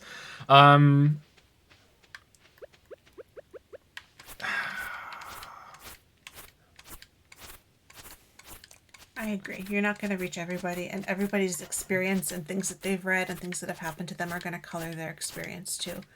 Like Joe said, if you knew somebody by that name, or you have an experience with that city, or you lived in a house like that, or whatever, like your experience is automatically going to color what's being said anyway. So, well, I think this is more about it's still relevant, but I think this is more about trying to explain things to everyone. I think that was the context of the first question. It's more about, like, should you over-explain because you want to make sure that no reader is left behind. And I'm just trying to find a way to delicately say that some people are really fucking dumb. Like, it's kind of scary how dumb some people are. And I like to, there have been some really dumb takes in chat and in the comment sections on YouTube that I've seen in my time since launching the channel. Some people really dumb, and it got to the point a little bit where I was actually starting to feel a little worried about the state of humanity. I know how like dramatic that sounds, but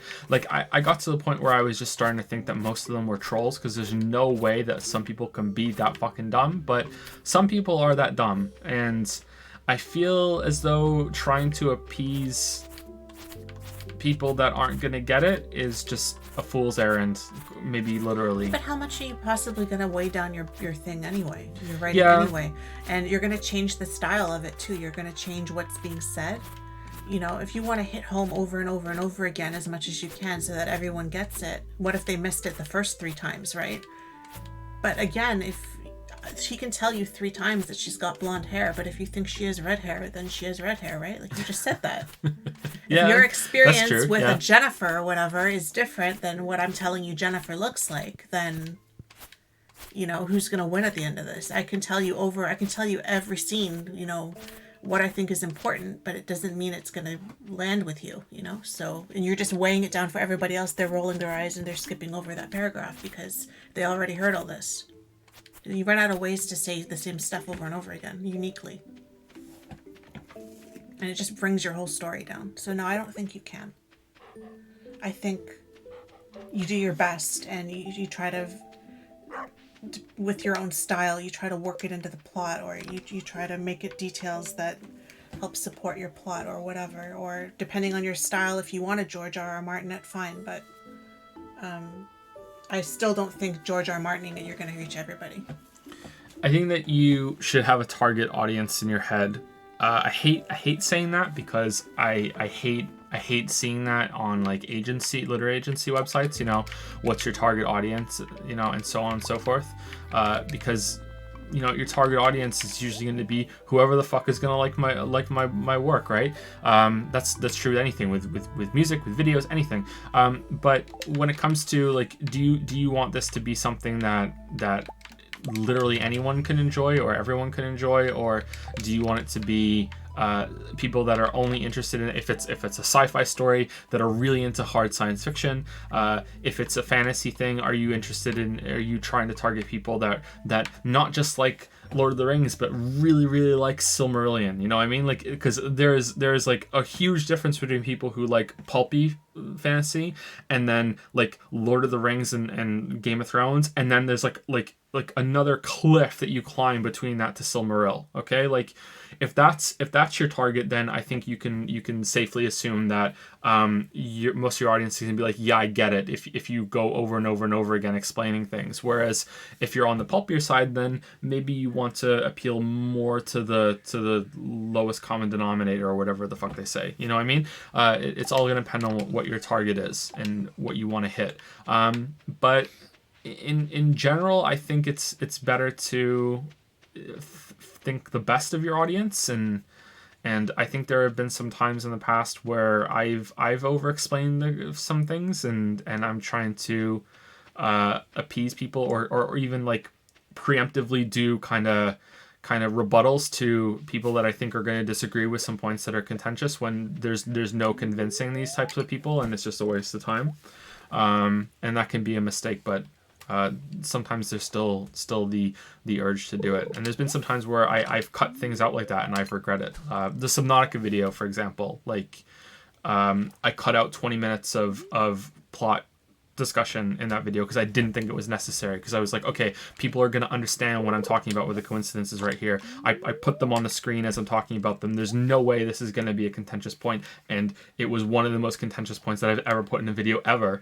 And there are some people that think that I didn't understand the story in that game, and I just want to be clear, those aren't the dumb people. Like disagreeing with a point in the video and being able to like coherently write out a disagreement that makes logical sense when you read it, like that's miles above like the fucking idiocy that I'm talking about. Like these are not like, oh, anyone who disagrees with me is an idiot. That's not what I'm saying. These are people that can barely form a coherent thought, you know, that you really wonder who taught this person how to use a computer. You know what I mean? That's the kind of level I'm talking about.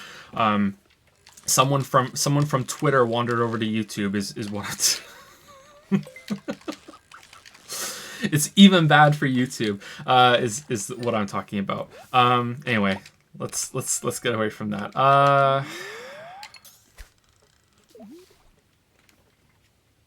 I think it's also going to depend. Like, are you trying to make money, or are you trying to make art? That's all. That's a big thing when it comes to any creative work. Well, do you know your target audience before you start writing it, or do you just write it because that's your style of writing, and then you try to find your target audience afterward? Is your goal to make something that's entertaining, or is your goal to make something that's a masterpiece? Even if it's still art, like the art can be, your goals can be like purely artistic and still be entertaining instead of just being purely financial. And it's never going to be black or white. There's a spectrum between like artistry and like being a product, you know what I mean?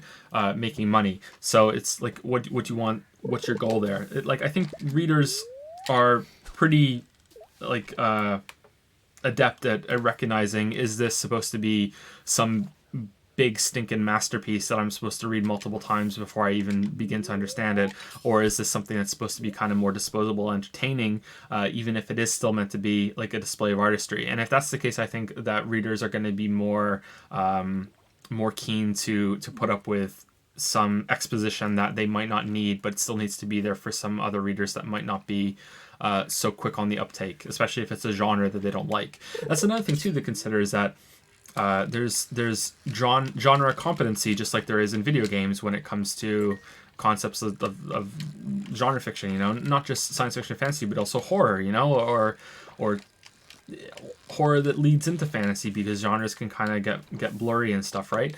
I would say that probably like the spy genre and the thriller genre have some competency of learning kind of like the secondary language of each genre too, but I think that's more in video games. But yeah, like books are more active like than movies, so that's something to consider too. There are entry level books for genres. Are there really entry level movies? Like, I don't think so. Like maybe with foreign films and older movies. I don't know. Like, I don't really watch a lot of high art films, so maybe there are, but I've never heard of like this is an entry level film.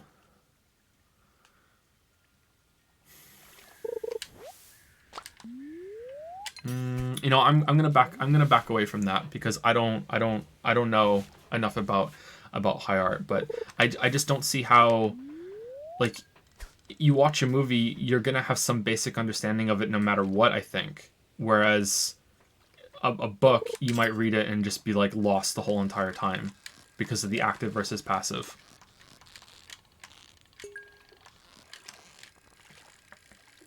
Anyway, thank you for the questions, Malevis. Those were interesting to think of.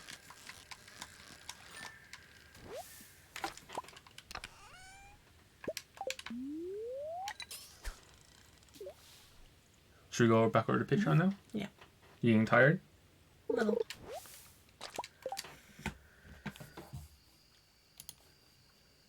I think we're at like, what, 2.5 hours now? I don't think we're at 3 hours yet. Yeah, but we started a little late because the usual, but yeah.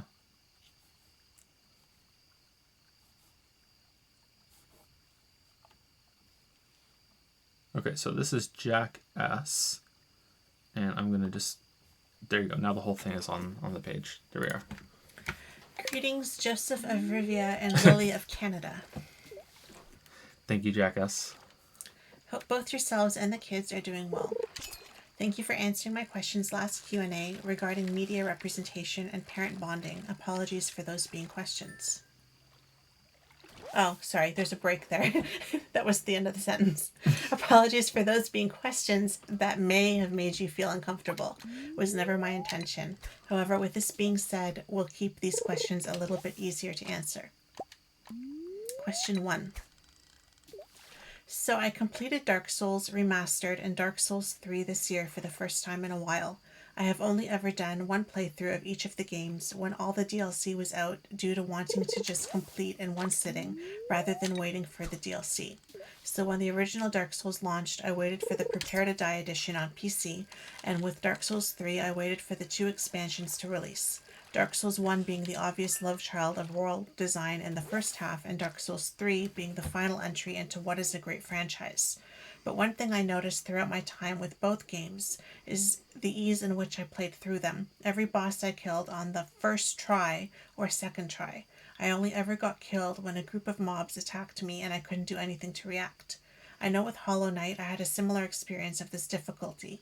I have done New Game Plus Yep, New Game Plus, yep. once on both games and had the same experience to see if I was missing out on anything, but from what I played, I wasn't. My question to you is that whenever replaying games for videos, whether it be your own personal skill or just being great at recognizing attack patterns or mechanics, have you ever thought that a game was too easy or the difficulty was taken out for you? Question to usually when you're replaying games for videos with your own personal skill or you recognize what happens when you get too easy to really get. I think almost everyone's had that experience, yeah. Sure. I think that unless you've only played a limited amount of games, I think that everyone is going to have that experience. It's a problem that that game designers struggle with, and it's one that I think isn't as discussed as much as this game is too difficult. Whereas it's just as big of a problem, maybe even more of a problem than this game is.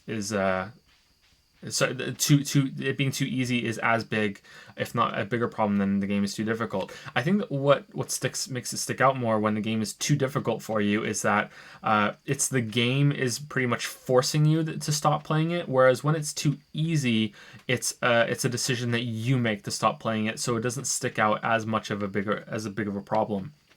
Because it's a choice instead of the game kind of scaring you away. But anytime that you've been bored playing a game, like that's in, I would say 9 out of every 10 cases, the reason why you're bored is because it's too easy. It depends on the kind of game that we're talking about, but by and large, yeah, that's what's happening. It's difficulty can also mean just understanding. It doesn't have to be a test of how you put inputs into the controller, that sort of thing.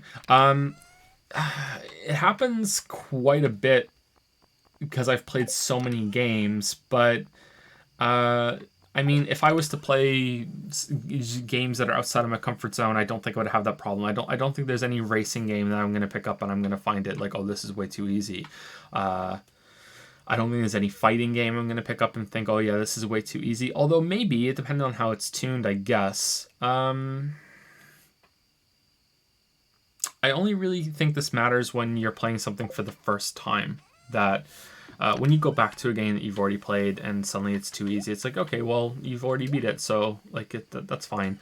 I do wish that there were more difficulty options in games, and it's something that I think about quite a bit, and I think that it's a missed opportunity, even for games that are more pure, like the Souls games. There's all that talk about, hey, should they have an easy mode, whereas I'm like, hey, should they have a hard mode? The problem with giving a game like that a hard mode, though, is that a lot of people are going to view the hard mode as the new normal and the old normal as the new easy mode when they don't want to have an easy mode. That's how I look at it, at least. I think that difficulty modes work both ways. It's not just for keeping people from being frustrated when it's too difficult. It's also for keeping people engaged when it's too easy, and those games are like woefully bad at it. Although you can do the optional challenge runs, but we've spoken about that quite a lot over the Q&As, actually, about how it doesn't work quite that well when it's something that you have to force yourself to do.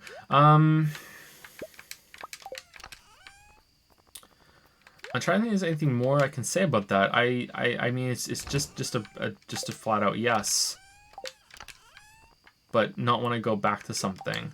Sometimes it's kind of nice to go back to a game and kick its ass when it's for a video. It's not a struggle. It's like, yeah, I'm just running through it, but then the game becomes something else. It's more like it's like a victory lap of a game, right?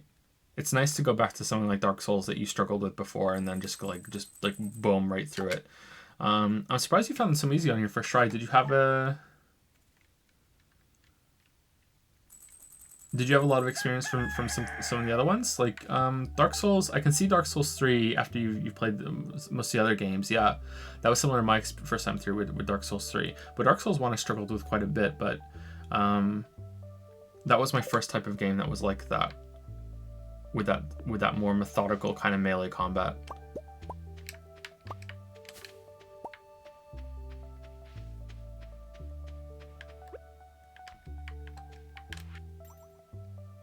Oh, we got a cake. Nice. Dear a weeaboo, here's a cake.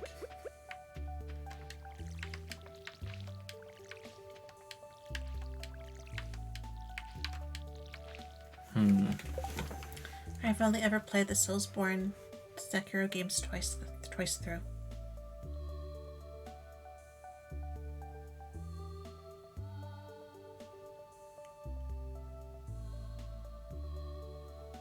Okay. He says. Okay.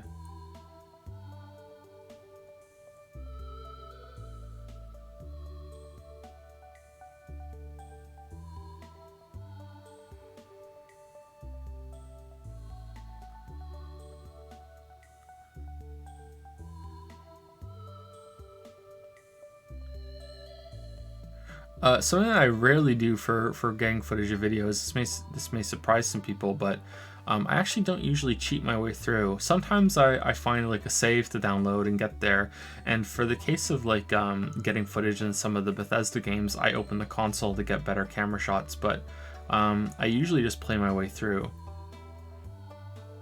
There have been some times where I'm like, okay, that's gonna take way too long, so it's just like, I'll just use a save, or I hope that my old saves are there.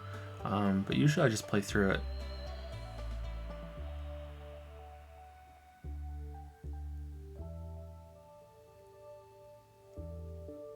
Is Jake still here? Jake has a video about this, don't you? About staying in the sweet spot between being too difficult and too easy. Didn't you read a book on it? What book did you read on that? Maybe we can do a book recommendation.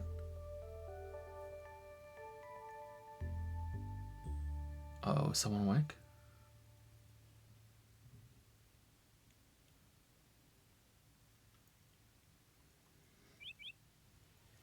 No, Nikki Jakey. Nova Canoe is Jake. Maybe it was a dog. Nikki Jakey isn't here. If Nikki Jakey was here, you would know. There are too many Jakes. There are too many gaming YouTubers that start with J. The Splatoon one?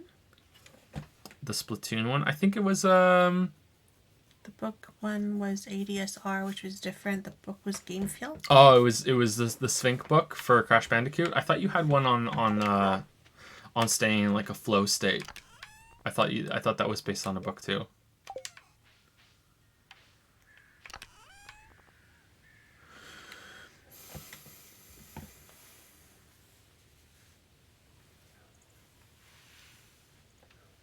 I think a good sign for a game having tuned its difficulty just right is even after you've beaten it and you go back to it, you still enjoy kind of like mopping the floor with it, that it's still satisfying. And for the most part, Souls games are still like that to me. But I just wonder if like linking it back to game feel, if that's the other success of the Souls games too. They just feel really good to play, especially compared to our boy Geralt. You know, it's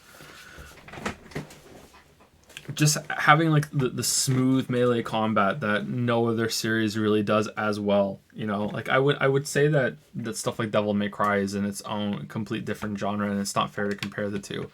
It's way flashier than the grounded stuff that you have in the Souls combat. That, you know, just having the sweet reliability of that when you hit the attack button, you're not rolling the fucking dice to see if your character is going to do a horizontal swipe, a vertical swipe, or do a fucking pirouette and go 2 meters forward, or do a fucking roll. You know what I mean? Like, I would say that the other game that does that really well is God of War, is the new God of War. Like, they really nailed that for being like in between of like Devil May Cry and or like, let's not do Devil May Cry, the old God of War games and Dark Souls. You know, like it's like God of War 2018 has like flashy as fuck combat animations compared to Dark Souls, but it still feels reliable, and it still feels like you have the perfect amount of control for what you know Kratos is going to do when you hit the attack button, instead of just being like, I'm going to hit attack button, I don't know what's going to happen, and neither does Geralt. Here it goes. Yeah.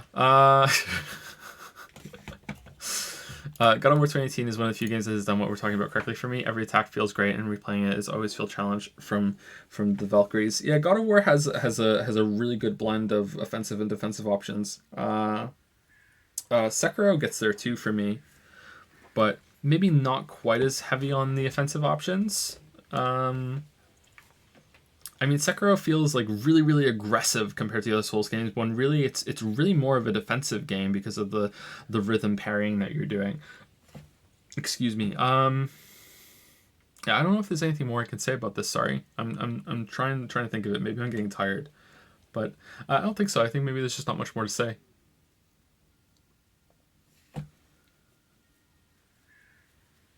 I can tell he's talking about Geralt. Does Joe like The Witcher? I like The Witcher, yeah. Neo is a good example too. See, the problem with judging Neo and Sekiro in this way is that Neo and Sekiro have a lot of extra moves and everything I didn't really use. So does Dark Souls 3, actually. Dark Souls 3 has a lot of those weapon art things I didn't really use because they use special skill juice. And it wasn't until very late into the playthrough that I realized that you can still do them when you're out of special skill juice. They just do less damage and they're less flashy. So I wish I had known that earlier on. I probably would have used them more. But there are some flashier moves that you can do with that, but they're rarer, and you're not really that pushed into using them as much as you are in God of War, where it's baked into their moveset. Wait, you can use them when you're just, yeah, you can use them. They're not as good, and I don't think you can use all of them, but yeah, you can do it. Like the one that the longsword has, where it's a thrust forward and then like a quick like uppercut with the sword. If you have the juice, it does more damage, and it's a more drawn out animation. But if you don't have the juice, you can still do it. I don't know if it's worth it. It might be just, it might do much less damage, and it's just good to have the animation for have that. And you know how sometimes you're in a tight corridor and you need the thrust stab animation. In those games, it might be that kind of thing where it's just good to have the animation, but doesn't do that much damage. But yeah, you can still do it without the juice. Yeah. Sekiro and God of War 2018, I think, get fantasy right, since they are both based on real mythology, religion. Sekiro, especially being in a real place time, that doesn't really matter all that much to me. But I do enjoy their settings more. God of War than Sekiro. I do have to admit, I'm getting a little tired of the Norse mythology setting. I think it's been a bit overdone. But it's like Skyrim, God of War, fucking Witcher 3, just like three big games that are just like boom again and again and again. I think there's one more I'm forgetting too. Like World of Warcraft just did it somewhat recently as well. Yeah.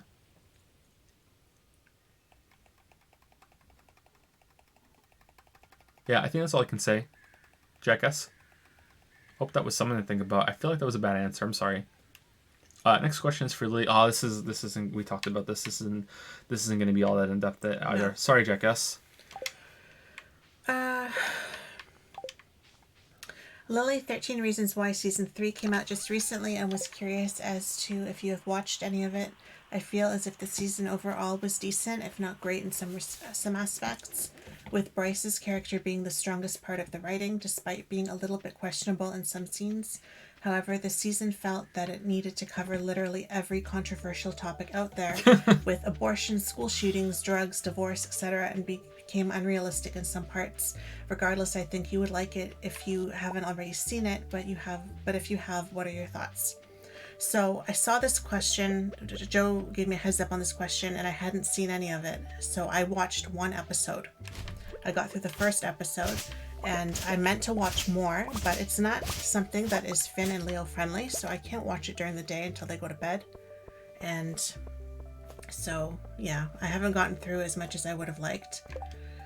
And by the time they go to bed, you're pretty much dead. I'm pretty much dead by the time they go to bed, and then I have to deal with Kate. Usually she gets 1 or 2 more feedings after they go to bed. And so I did watch some of it while I was feeding her, but I didn't get through as much as I would have liked. However, I will say I wasn't really planning on watching any of it. I was kind of on the fence.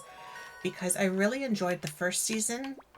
Although I do agree with you that I feel like you say they feel like they need to cover like everything under the sun, and I feel like they did that with all of them. Like I feel like I said this before, but in the first season, I felt like they gave an abundance of reasons why one person would want to kill themselves, and it was kind of overdone. Like by the time it actually happened, I was like, well, yeah, no shit, she would want to kill herself. Like how many more things can you lay on a person? Like they really, really shoved it down everyone's throats that this was a horrible life, that, and all these people had done her wrong, and obviously 13 reasons why, like it's right there in the title but that's a lot of reasons, and they were heavy reasons, most of them too. So More than 13 too, right? I don't even know. I didn't count, but I'm just saying, like it's right there. It's kind of expected, right? That it's in the title, but they were heavy reasons too. They weren't minor, issues. So I enjoyed it, but it took on a bit of a soap opera quality for me by the end. And the second season I went into hoping would be more like the first season, and was extremely disappointed in what it was even about. And by the end of it, I was pretty pissed because they built and built and built to this ending, and following Tyler's storyline, so you know what I'm talking about. And then it fizzled, and I kind of see why it fizzled, but at the same time I felt like it shouldn't have fizzled, and I felt like the writers got scared or something at the last minute and didn't want to follow through, and that kind of pissed me off. So I wasn't really thinking that I was going to watch the third season because I was so pissed off about the second season. And I watched the first episode and it was okay. But then I was flipping through to see how many episodes I had to see in like a week, because I thought we were going to get to this question last week. So I was like, how fast, like I only have like a day or two. How fast can I get through this? It's not going to happen. It's not going to happen. And I saw a spoiler.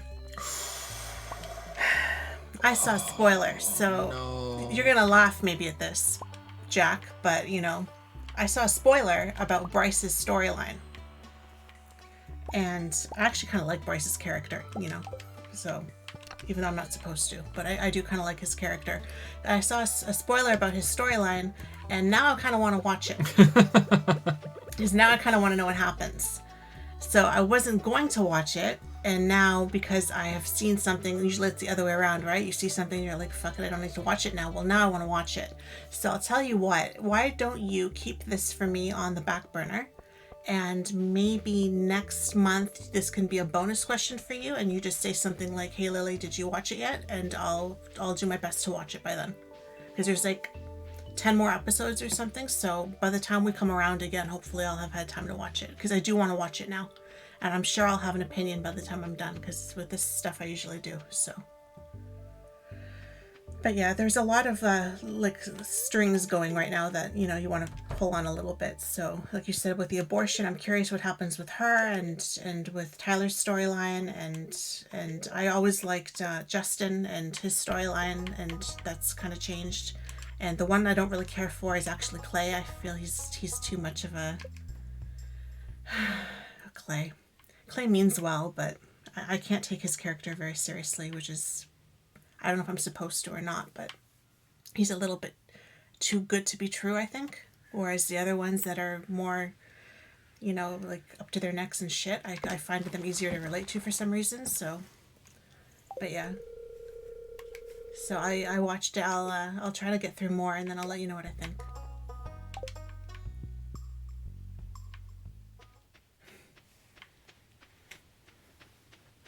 Are you gonna finish watching that story about the shark in the bath? Maybe. Maybe. You need to see what happens next, I have to right? see what happens next, because there's so many ways that could go. Yeah, exactly. Like, you don't know what's gonna happen, right? Yeah, I'm really intrigued now. She was kind of creepy though. The way she looked at him, like they didn't see the way she looked at him, so they don't know.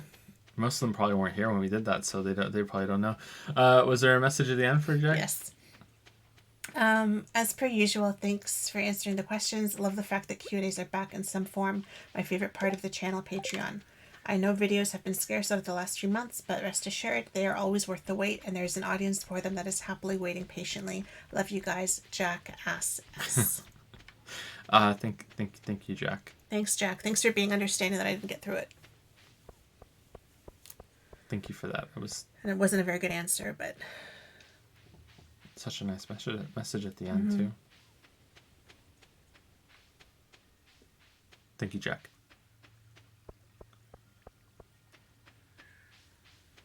The revenge porn aspect of 13 Reasons Why Season 1 may be real and critically you're watching. Yeah.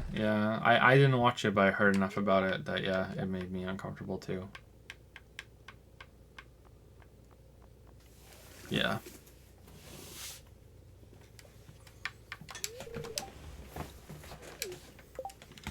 Okay, let's see. What else do we have? This is a longer question on Patreon.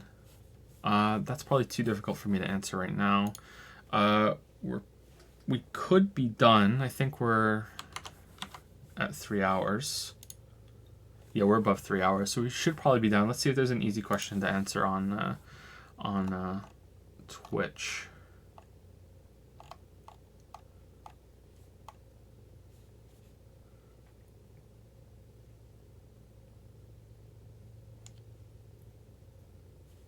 That might be a little tough too. Okay, I think we're probably done, guys. I think we're probably done. Are there any questions that were asked repeatedly in chat that we missed before we go? Also, I'm behind on saying thank you to people. Action Cater used 100 bits to say, and with an Imager link. Because I'm so jobless here, I had trouble with the escort, but I tried my best. Bartender, I just went with the services version and made a room with emphasis on service instead of mixing. Let me know how it could be better.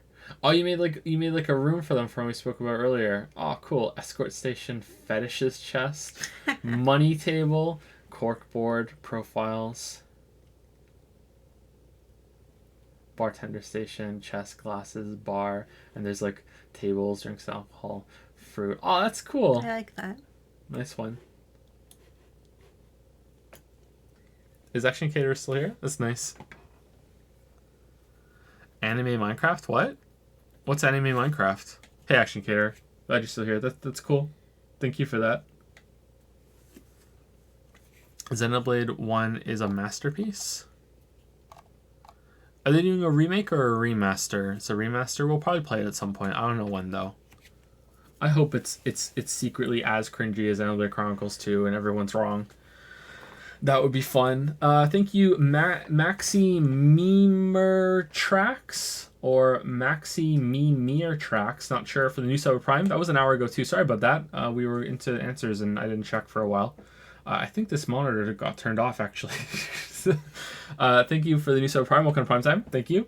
Ralph's using this to say the warriors armed with pencils didn't seem very dangerous until they drew their swords. Oh, and thank you, Pink LED or Piv LED. I say it both times every single time for the 13-month resub with a pickle. Oh, maybe it's just pickled.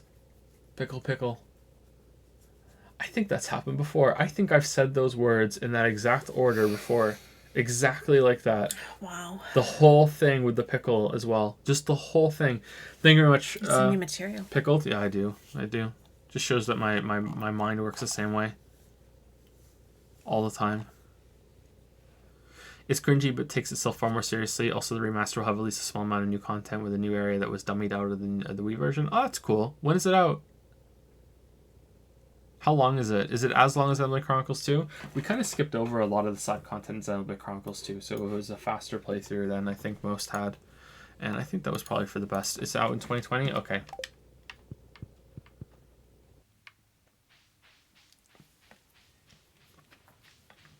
The whole pickle. 70 hours for my first playthrough. Okay, so that's going to take us a little longer then. Probably take us closer to 100. Because streaming makes me a bit slower. Most of the cringe comes after Ricky, but he gets a lot better as the story goes on. Who's the waifu of Xenoblade Chronicles 1? Chat. Quickly. Don't even think about it. Just answer. Have you called yourself Data Pawn outside of streams yet? No. No, that hasn't happened, thankfully. Amelia seems to be the... Amelia. Interesting. Amelia, best girl. Let's look her up. Let's have a look at this thought. No, I don't call him Dadopon. That would be weird. Amelia. Oh, she's got like advanced Princess Leia hair. All right, not what I was expecting at all. I don't think this is the girl for me, chat. Is it Melia? It looks like it's the short for Amelia. It's Melia, like Smelia. That's what we'll call her, just to piss off. Oh, this is lewd. Holy crap! Look at that. All right. It's more like what you'd expect, right? For a waifu. But apparently not.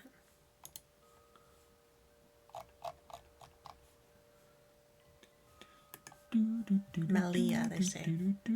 Melia. Smellia. All right. Melia. Oh, we could have unlocked the minecarts this whole time. God damn it. We have the materials are just sitting in the chests. Could have saved some time. This game is getting an update next week.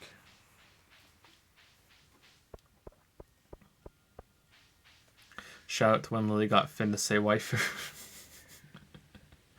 Waifu. Waifu. I was expecting Minecraft today, by the way. What happened? No one messaged me about what kind of server I should get, so I'm gonna have to research it myself, which means it's gonna take me a while. I don't really have the time to do it at the moment, unfortunately. Sorry.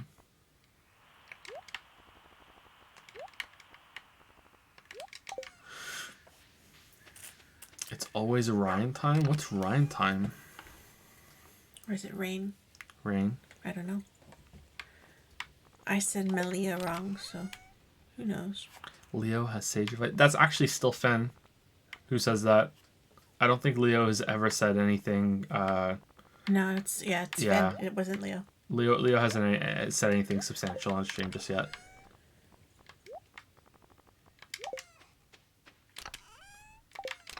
That's okay. We said Finn wouldn't really be on streams, and then he still has been a little bit, so... Yeah, that's fine. I know why you'd think it was Leo.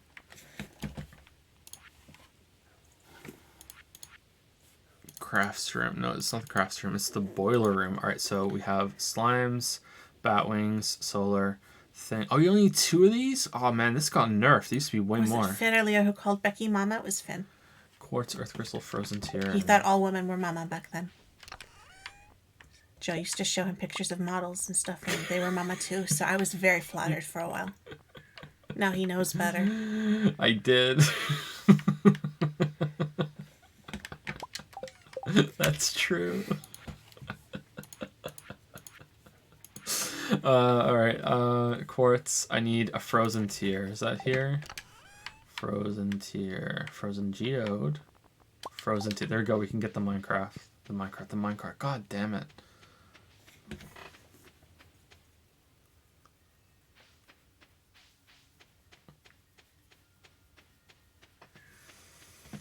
Hey Joe, I don't know how often this gets asked, but are there any mainstream games that people ask about that you won't touch, haven't gotten around to playing? What do you mean? Do you have any examples of something? Charlemagne? Oh, there's Deltarune too. We're going to play Deltarune at some point.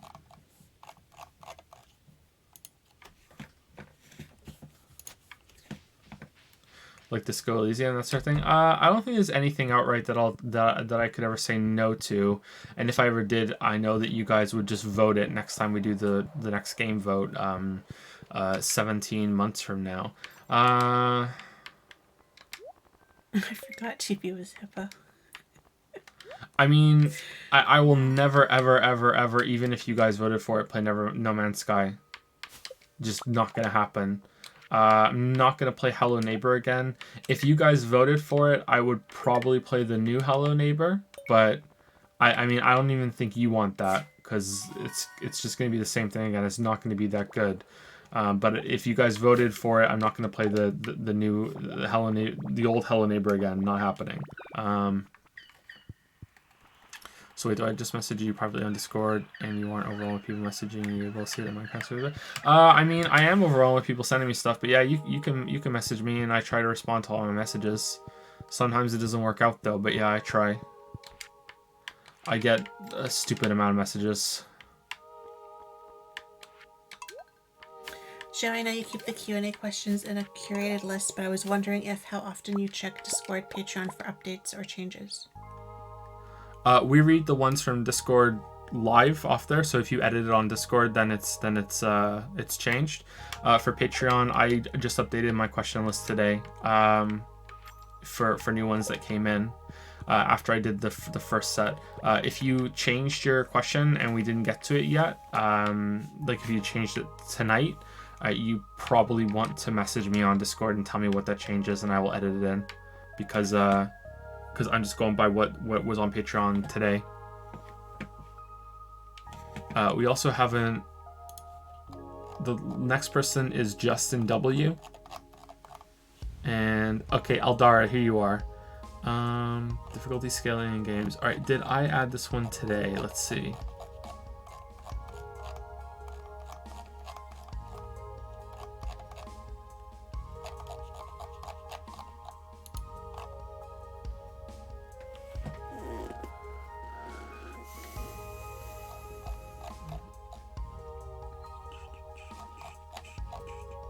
I think I added this one today. Yeah. So if you made any edits before, they should be updated. So the next one's on Patreon. Justin W, Aldara, Tiger V, Banjo G, Joseph N, Pet Cat is Soft, Kiefer O, Micah W, Musica, and that's the last ones on the list. And on Discord, there's a few more, but those are lighter questions. If we really focus next week, we might be able to get this done in the next set. What do you think, Lily? Yeah, I think so. We might Probably be next time, we or might if be not able the time to. after, but Yeah. maybe next time. The thing is that we're only around 3 hours for each stream, and we usually lose the first half hour to making sure that it's actually going to work. Most of the time, actually, we haven't had to stop just yet, but there have been a couple close calls. But I really don't want to get into answering questions, and then Lily has to get up and go get the baby and bring the baby in and interrupt the reading. So I just want to make sure everyone's settled before it happens, which we might be too careful, but yeah, who knows. Please pronounce my name right when you read my question. Joe's butchered my name every time. You're my only hope. Oh, shit. Alderana? How have I said it before? Alderna? I thought it was Alderana, but is it Alderana? Alderana? I'm sorry, I It's a butchered your pretty name. Even. I don't know how you say it, but it looks pretty when it's written. It is a pretty name. I agree. I don't know how you say it, but... Thank you for the new sub and the bits. We're just about to end, so sorry about that. Joe Aldar. Was it really that bad? No, I'm sorry. That's terrible of me. Thank you for the new sub, Gigantus, with Prime. Welcome to Prime Time, Gigantus. Welcome to the Pickle Jar or Pout Patrol, which either cringe you prefer. And thank you, Loner Archon. Or Lone Rarcon, but I think it's Loner Archon. Not sure if StarCraft 2 reference or not for the 500 bits. Thank you so much. Apologies that we're right about to end as soon as this day ends in Stardew Valley. Almost at StarCraft Valley. Oh, like a farming game in the StarCraft universe. That would be pretty good. By the way, you can look into some royalty-free music to play for the first few minutes of the stream, and maybe a welcome screen so people don't think you're AFK when they join. Yeah, I think I'm not sure if Teef is here, but he's often here for streams. Has made some music. There's someone else that made some music too. I'm really behind on checking that sort of stuff. I'm also a little like non-committal at the moment because the new PayPal thing that I have to set up isn't ready to go. So even if there was something really good I could use, I don't have a way of paying contractors at the moment. So yeah. In fact, I think I still owe Merrick some money for a thumbnail he did, which I feel pretty bad about. Fuck. Yeah. So I need to get that set up, and just as always, like Witcher fugue state, just pretty fucking hard to get anything done. Alderana. Alderana. There was a phenomenon with Tetris 99 where hundreds of housewives were secret killers at the game. Is there a game that Lily could kick Joe's ass at? Tetris Attack? Tetris Attack, yeah. Tetris Attack, easy. Not even close. I haven't played that in a while. I've been playing Stardew too much.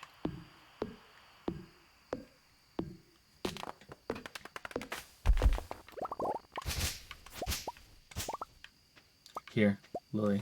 First time you playing a game on stream, cut down a tree.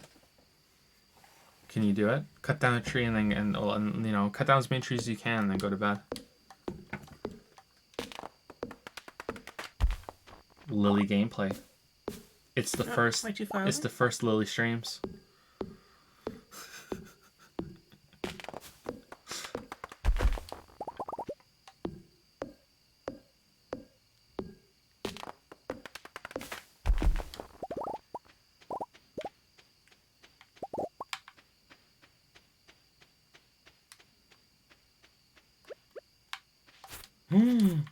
Advanced grass cutting.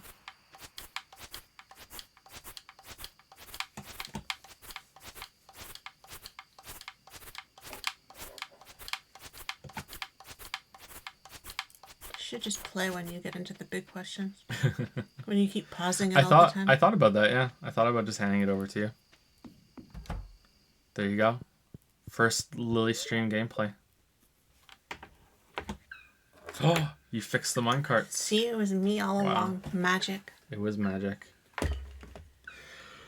Alright, thank you everyone. So next stream will be next week, Friday or Saturday. We'll see how it goes. And after that, we're back on the 26th with Jedi The Fallen Order, which I think will be a fun couple streams. We'll play it for 3 days at least. Maybe we'll finish it. We'll see how it goes. But that's it. Thank you very much, everybody.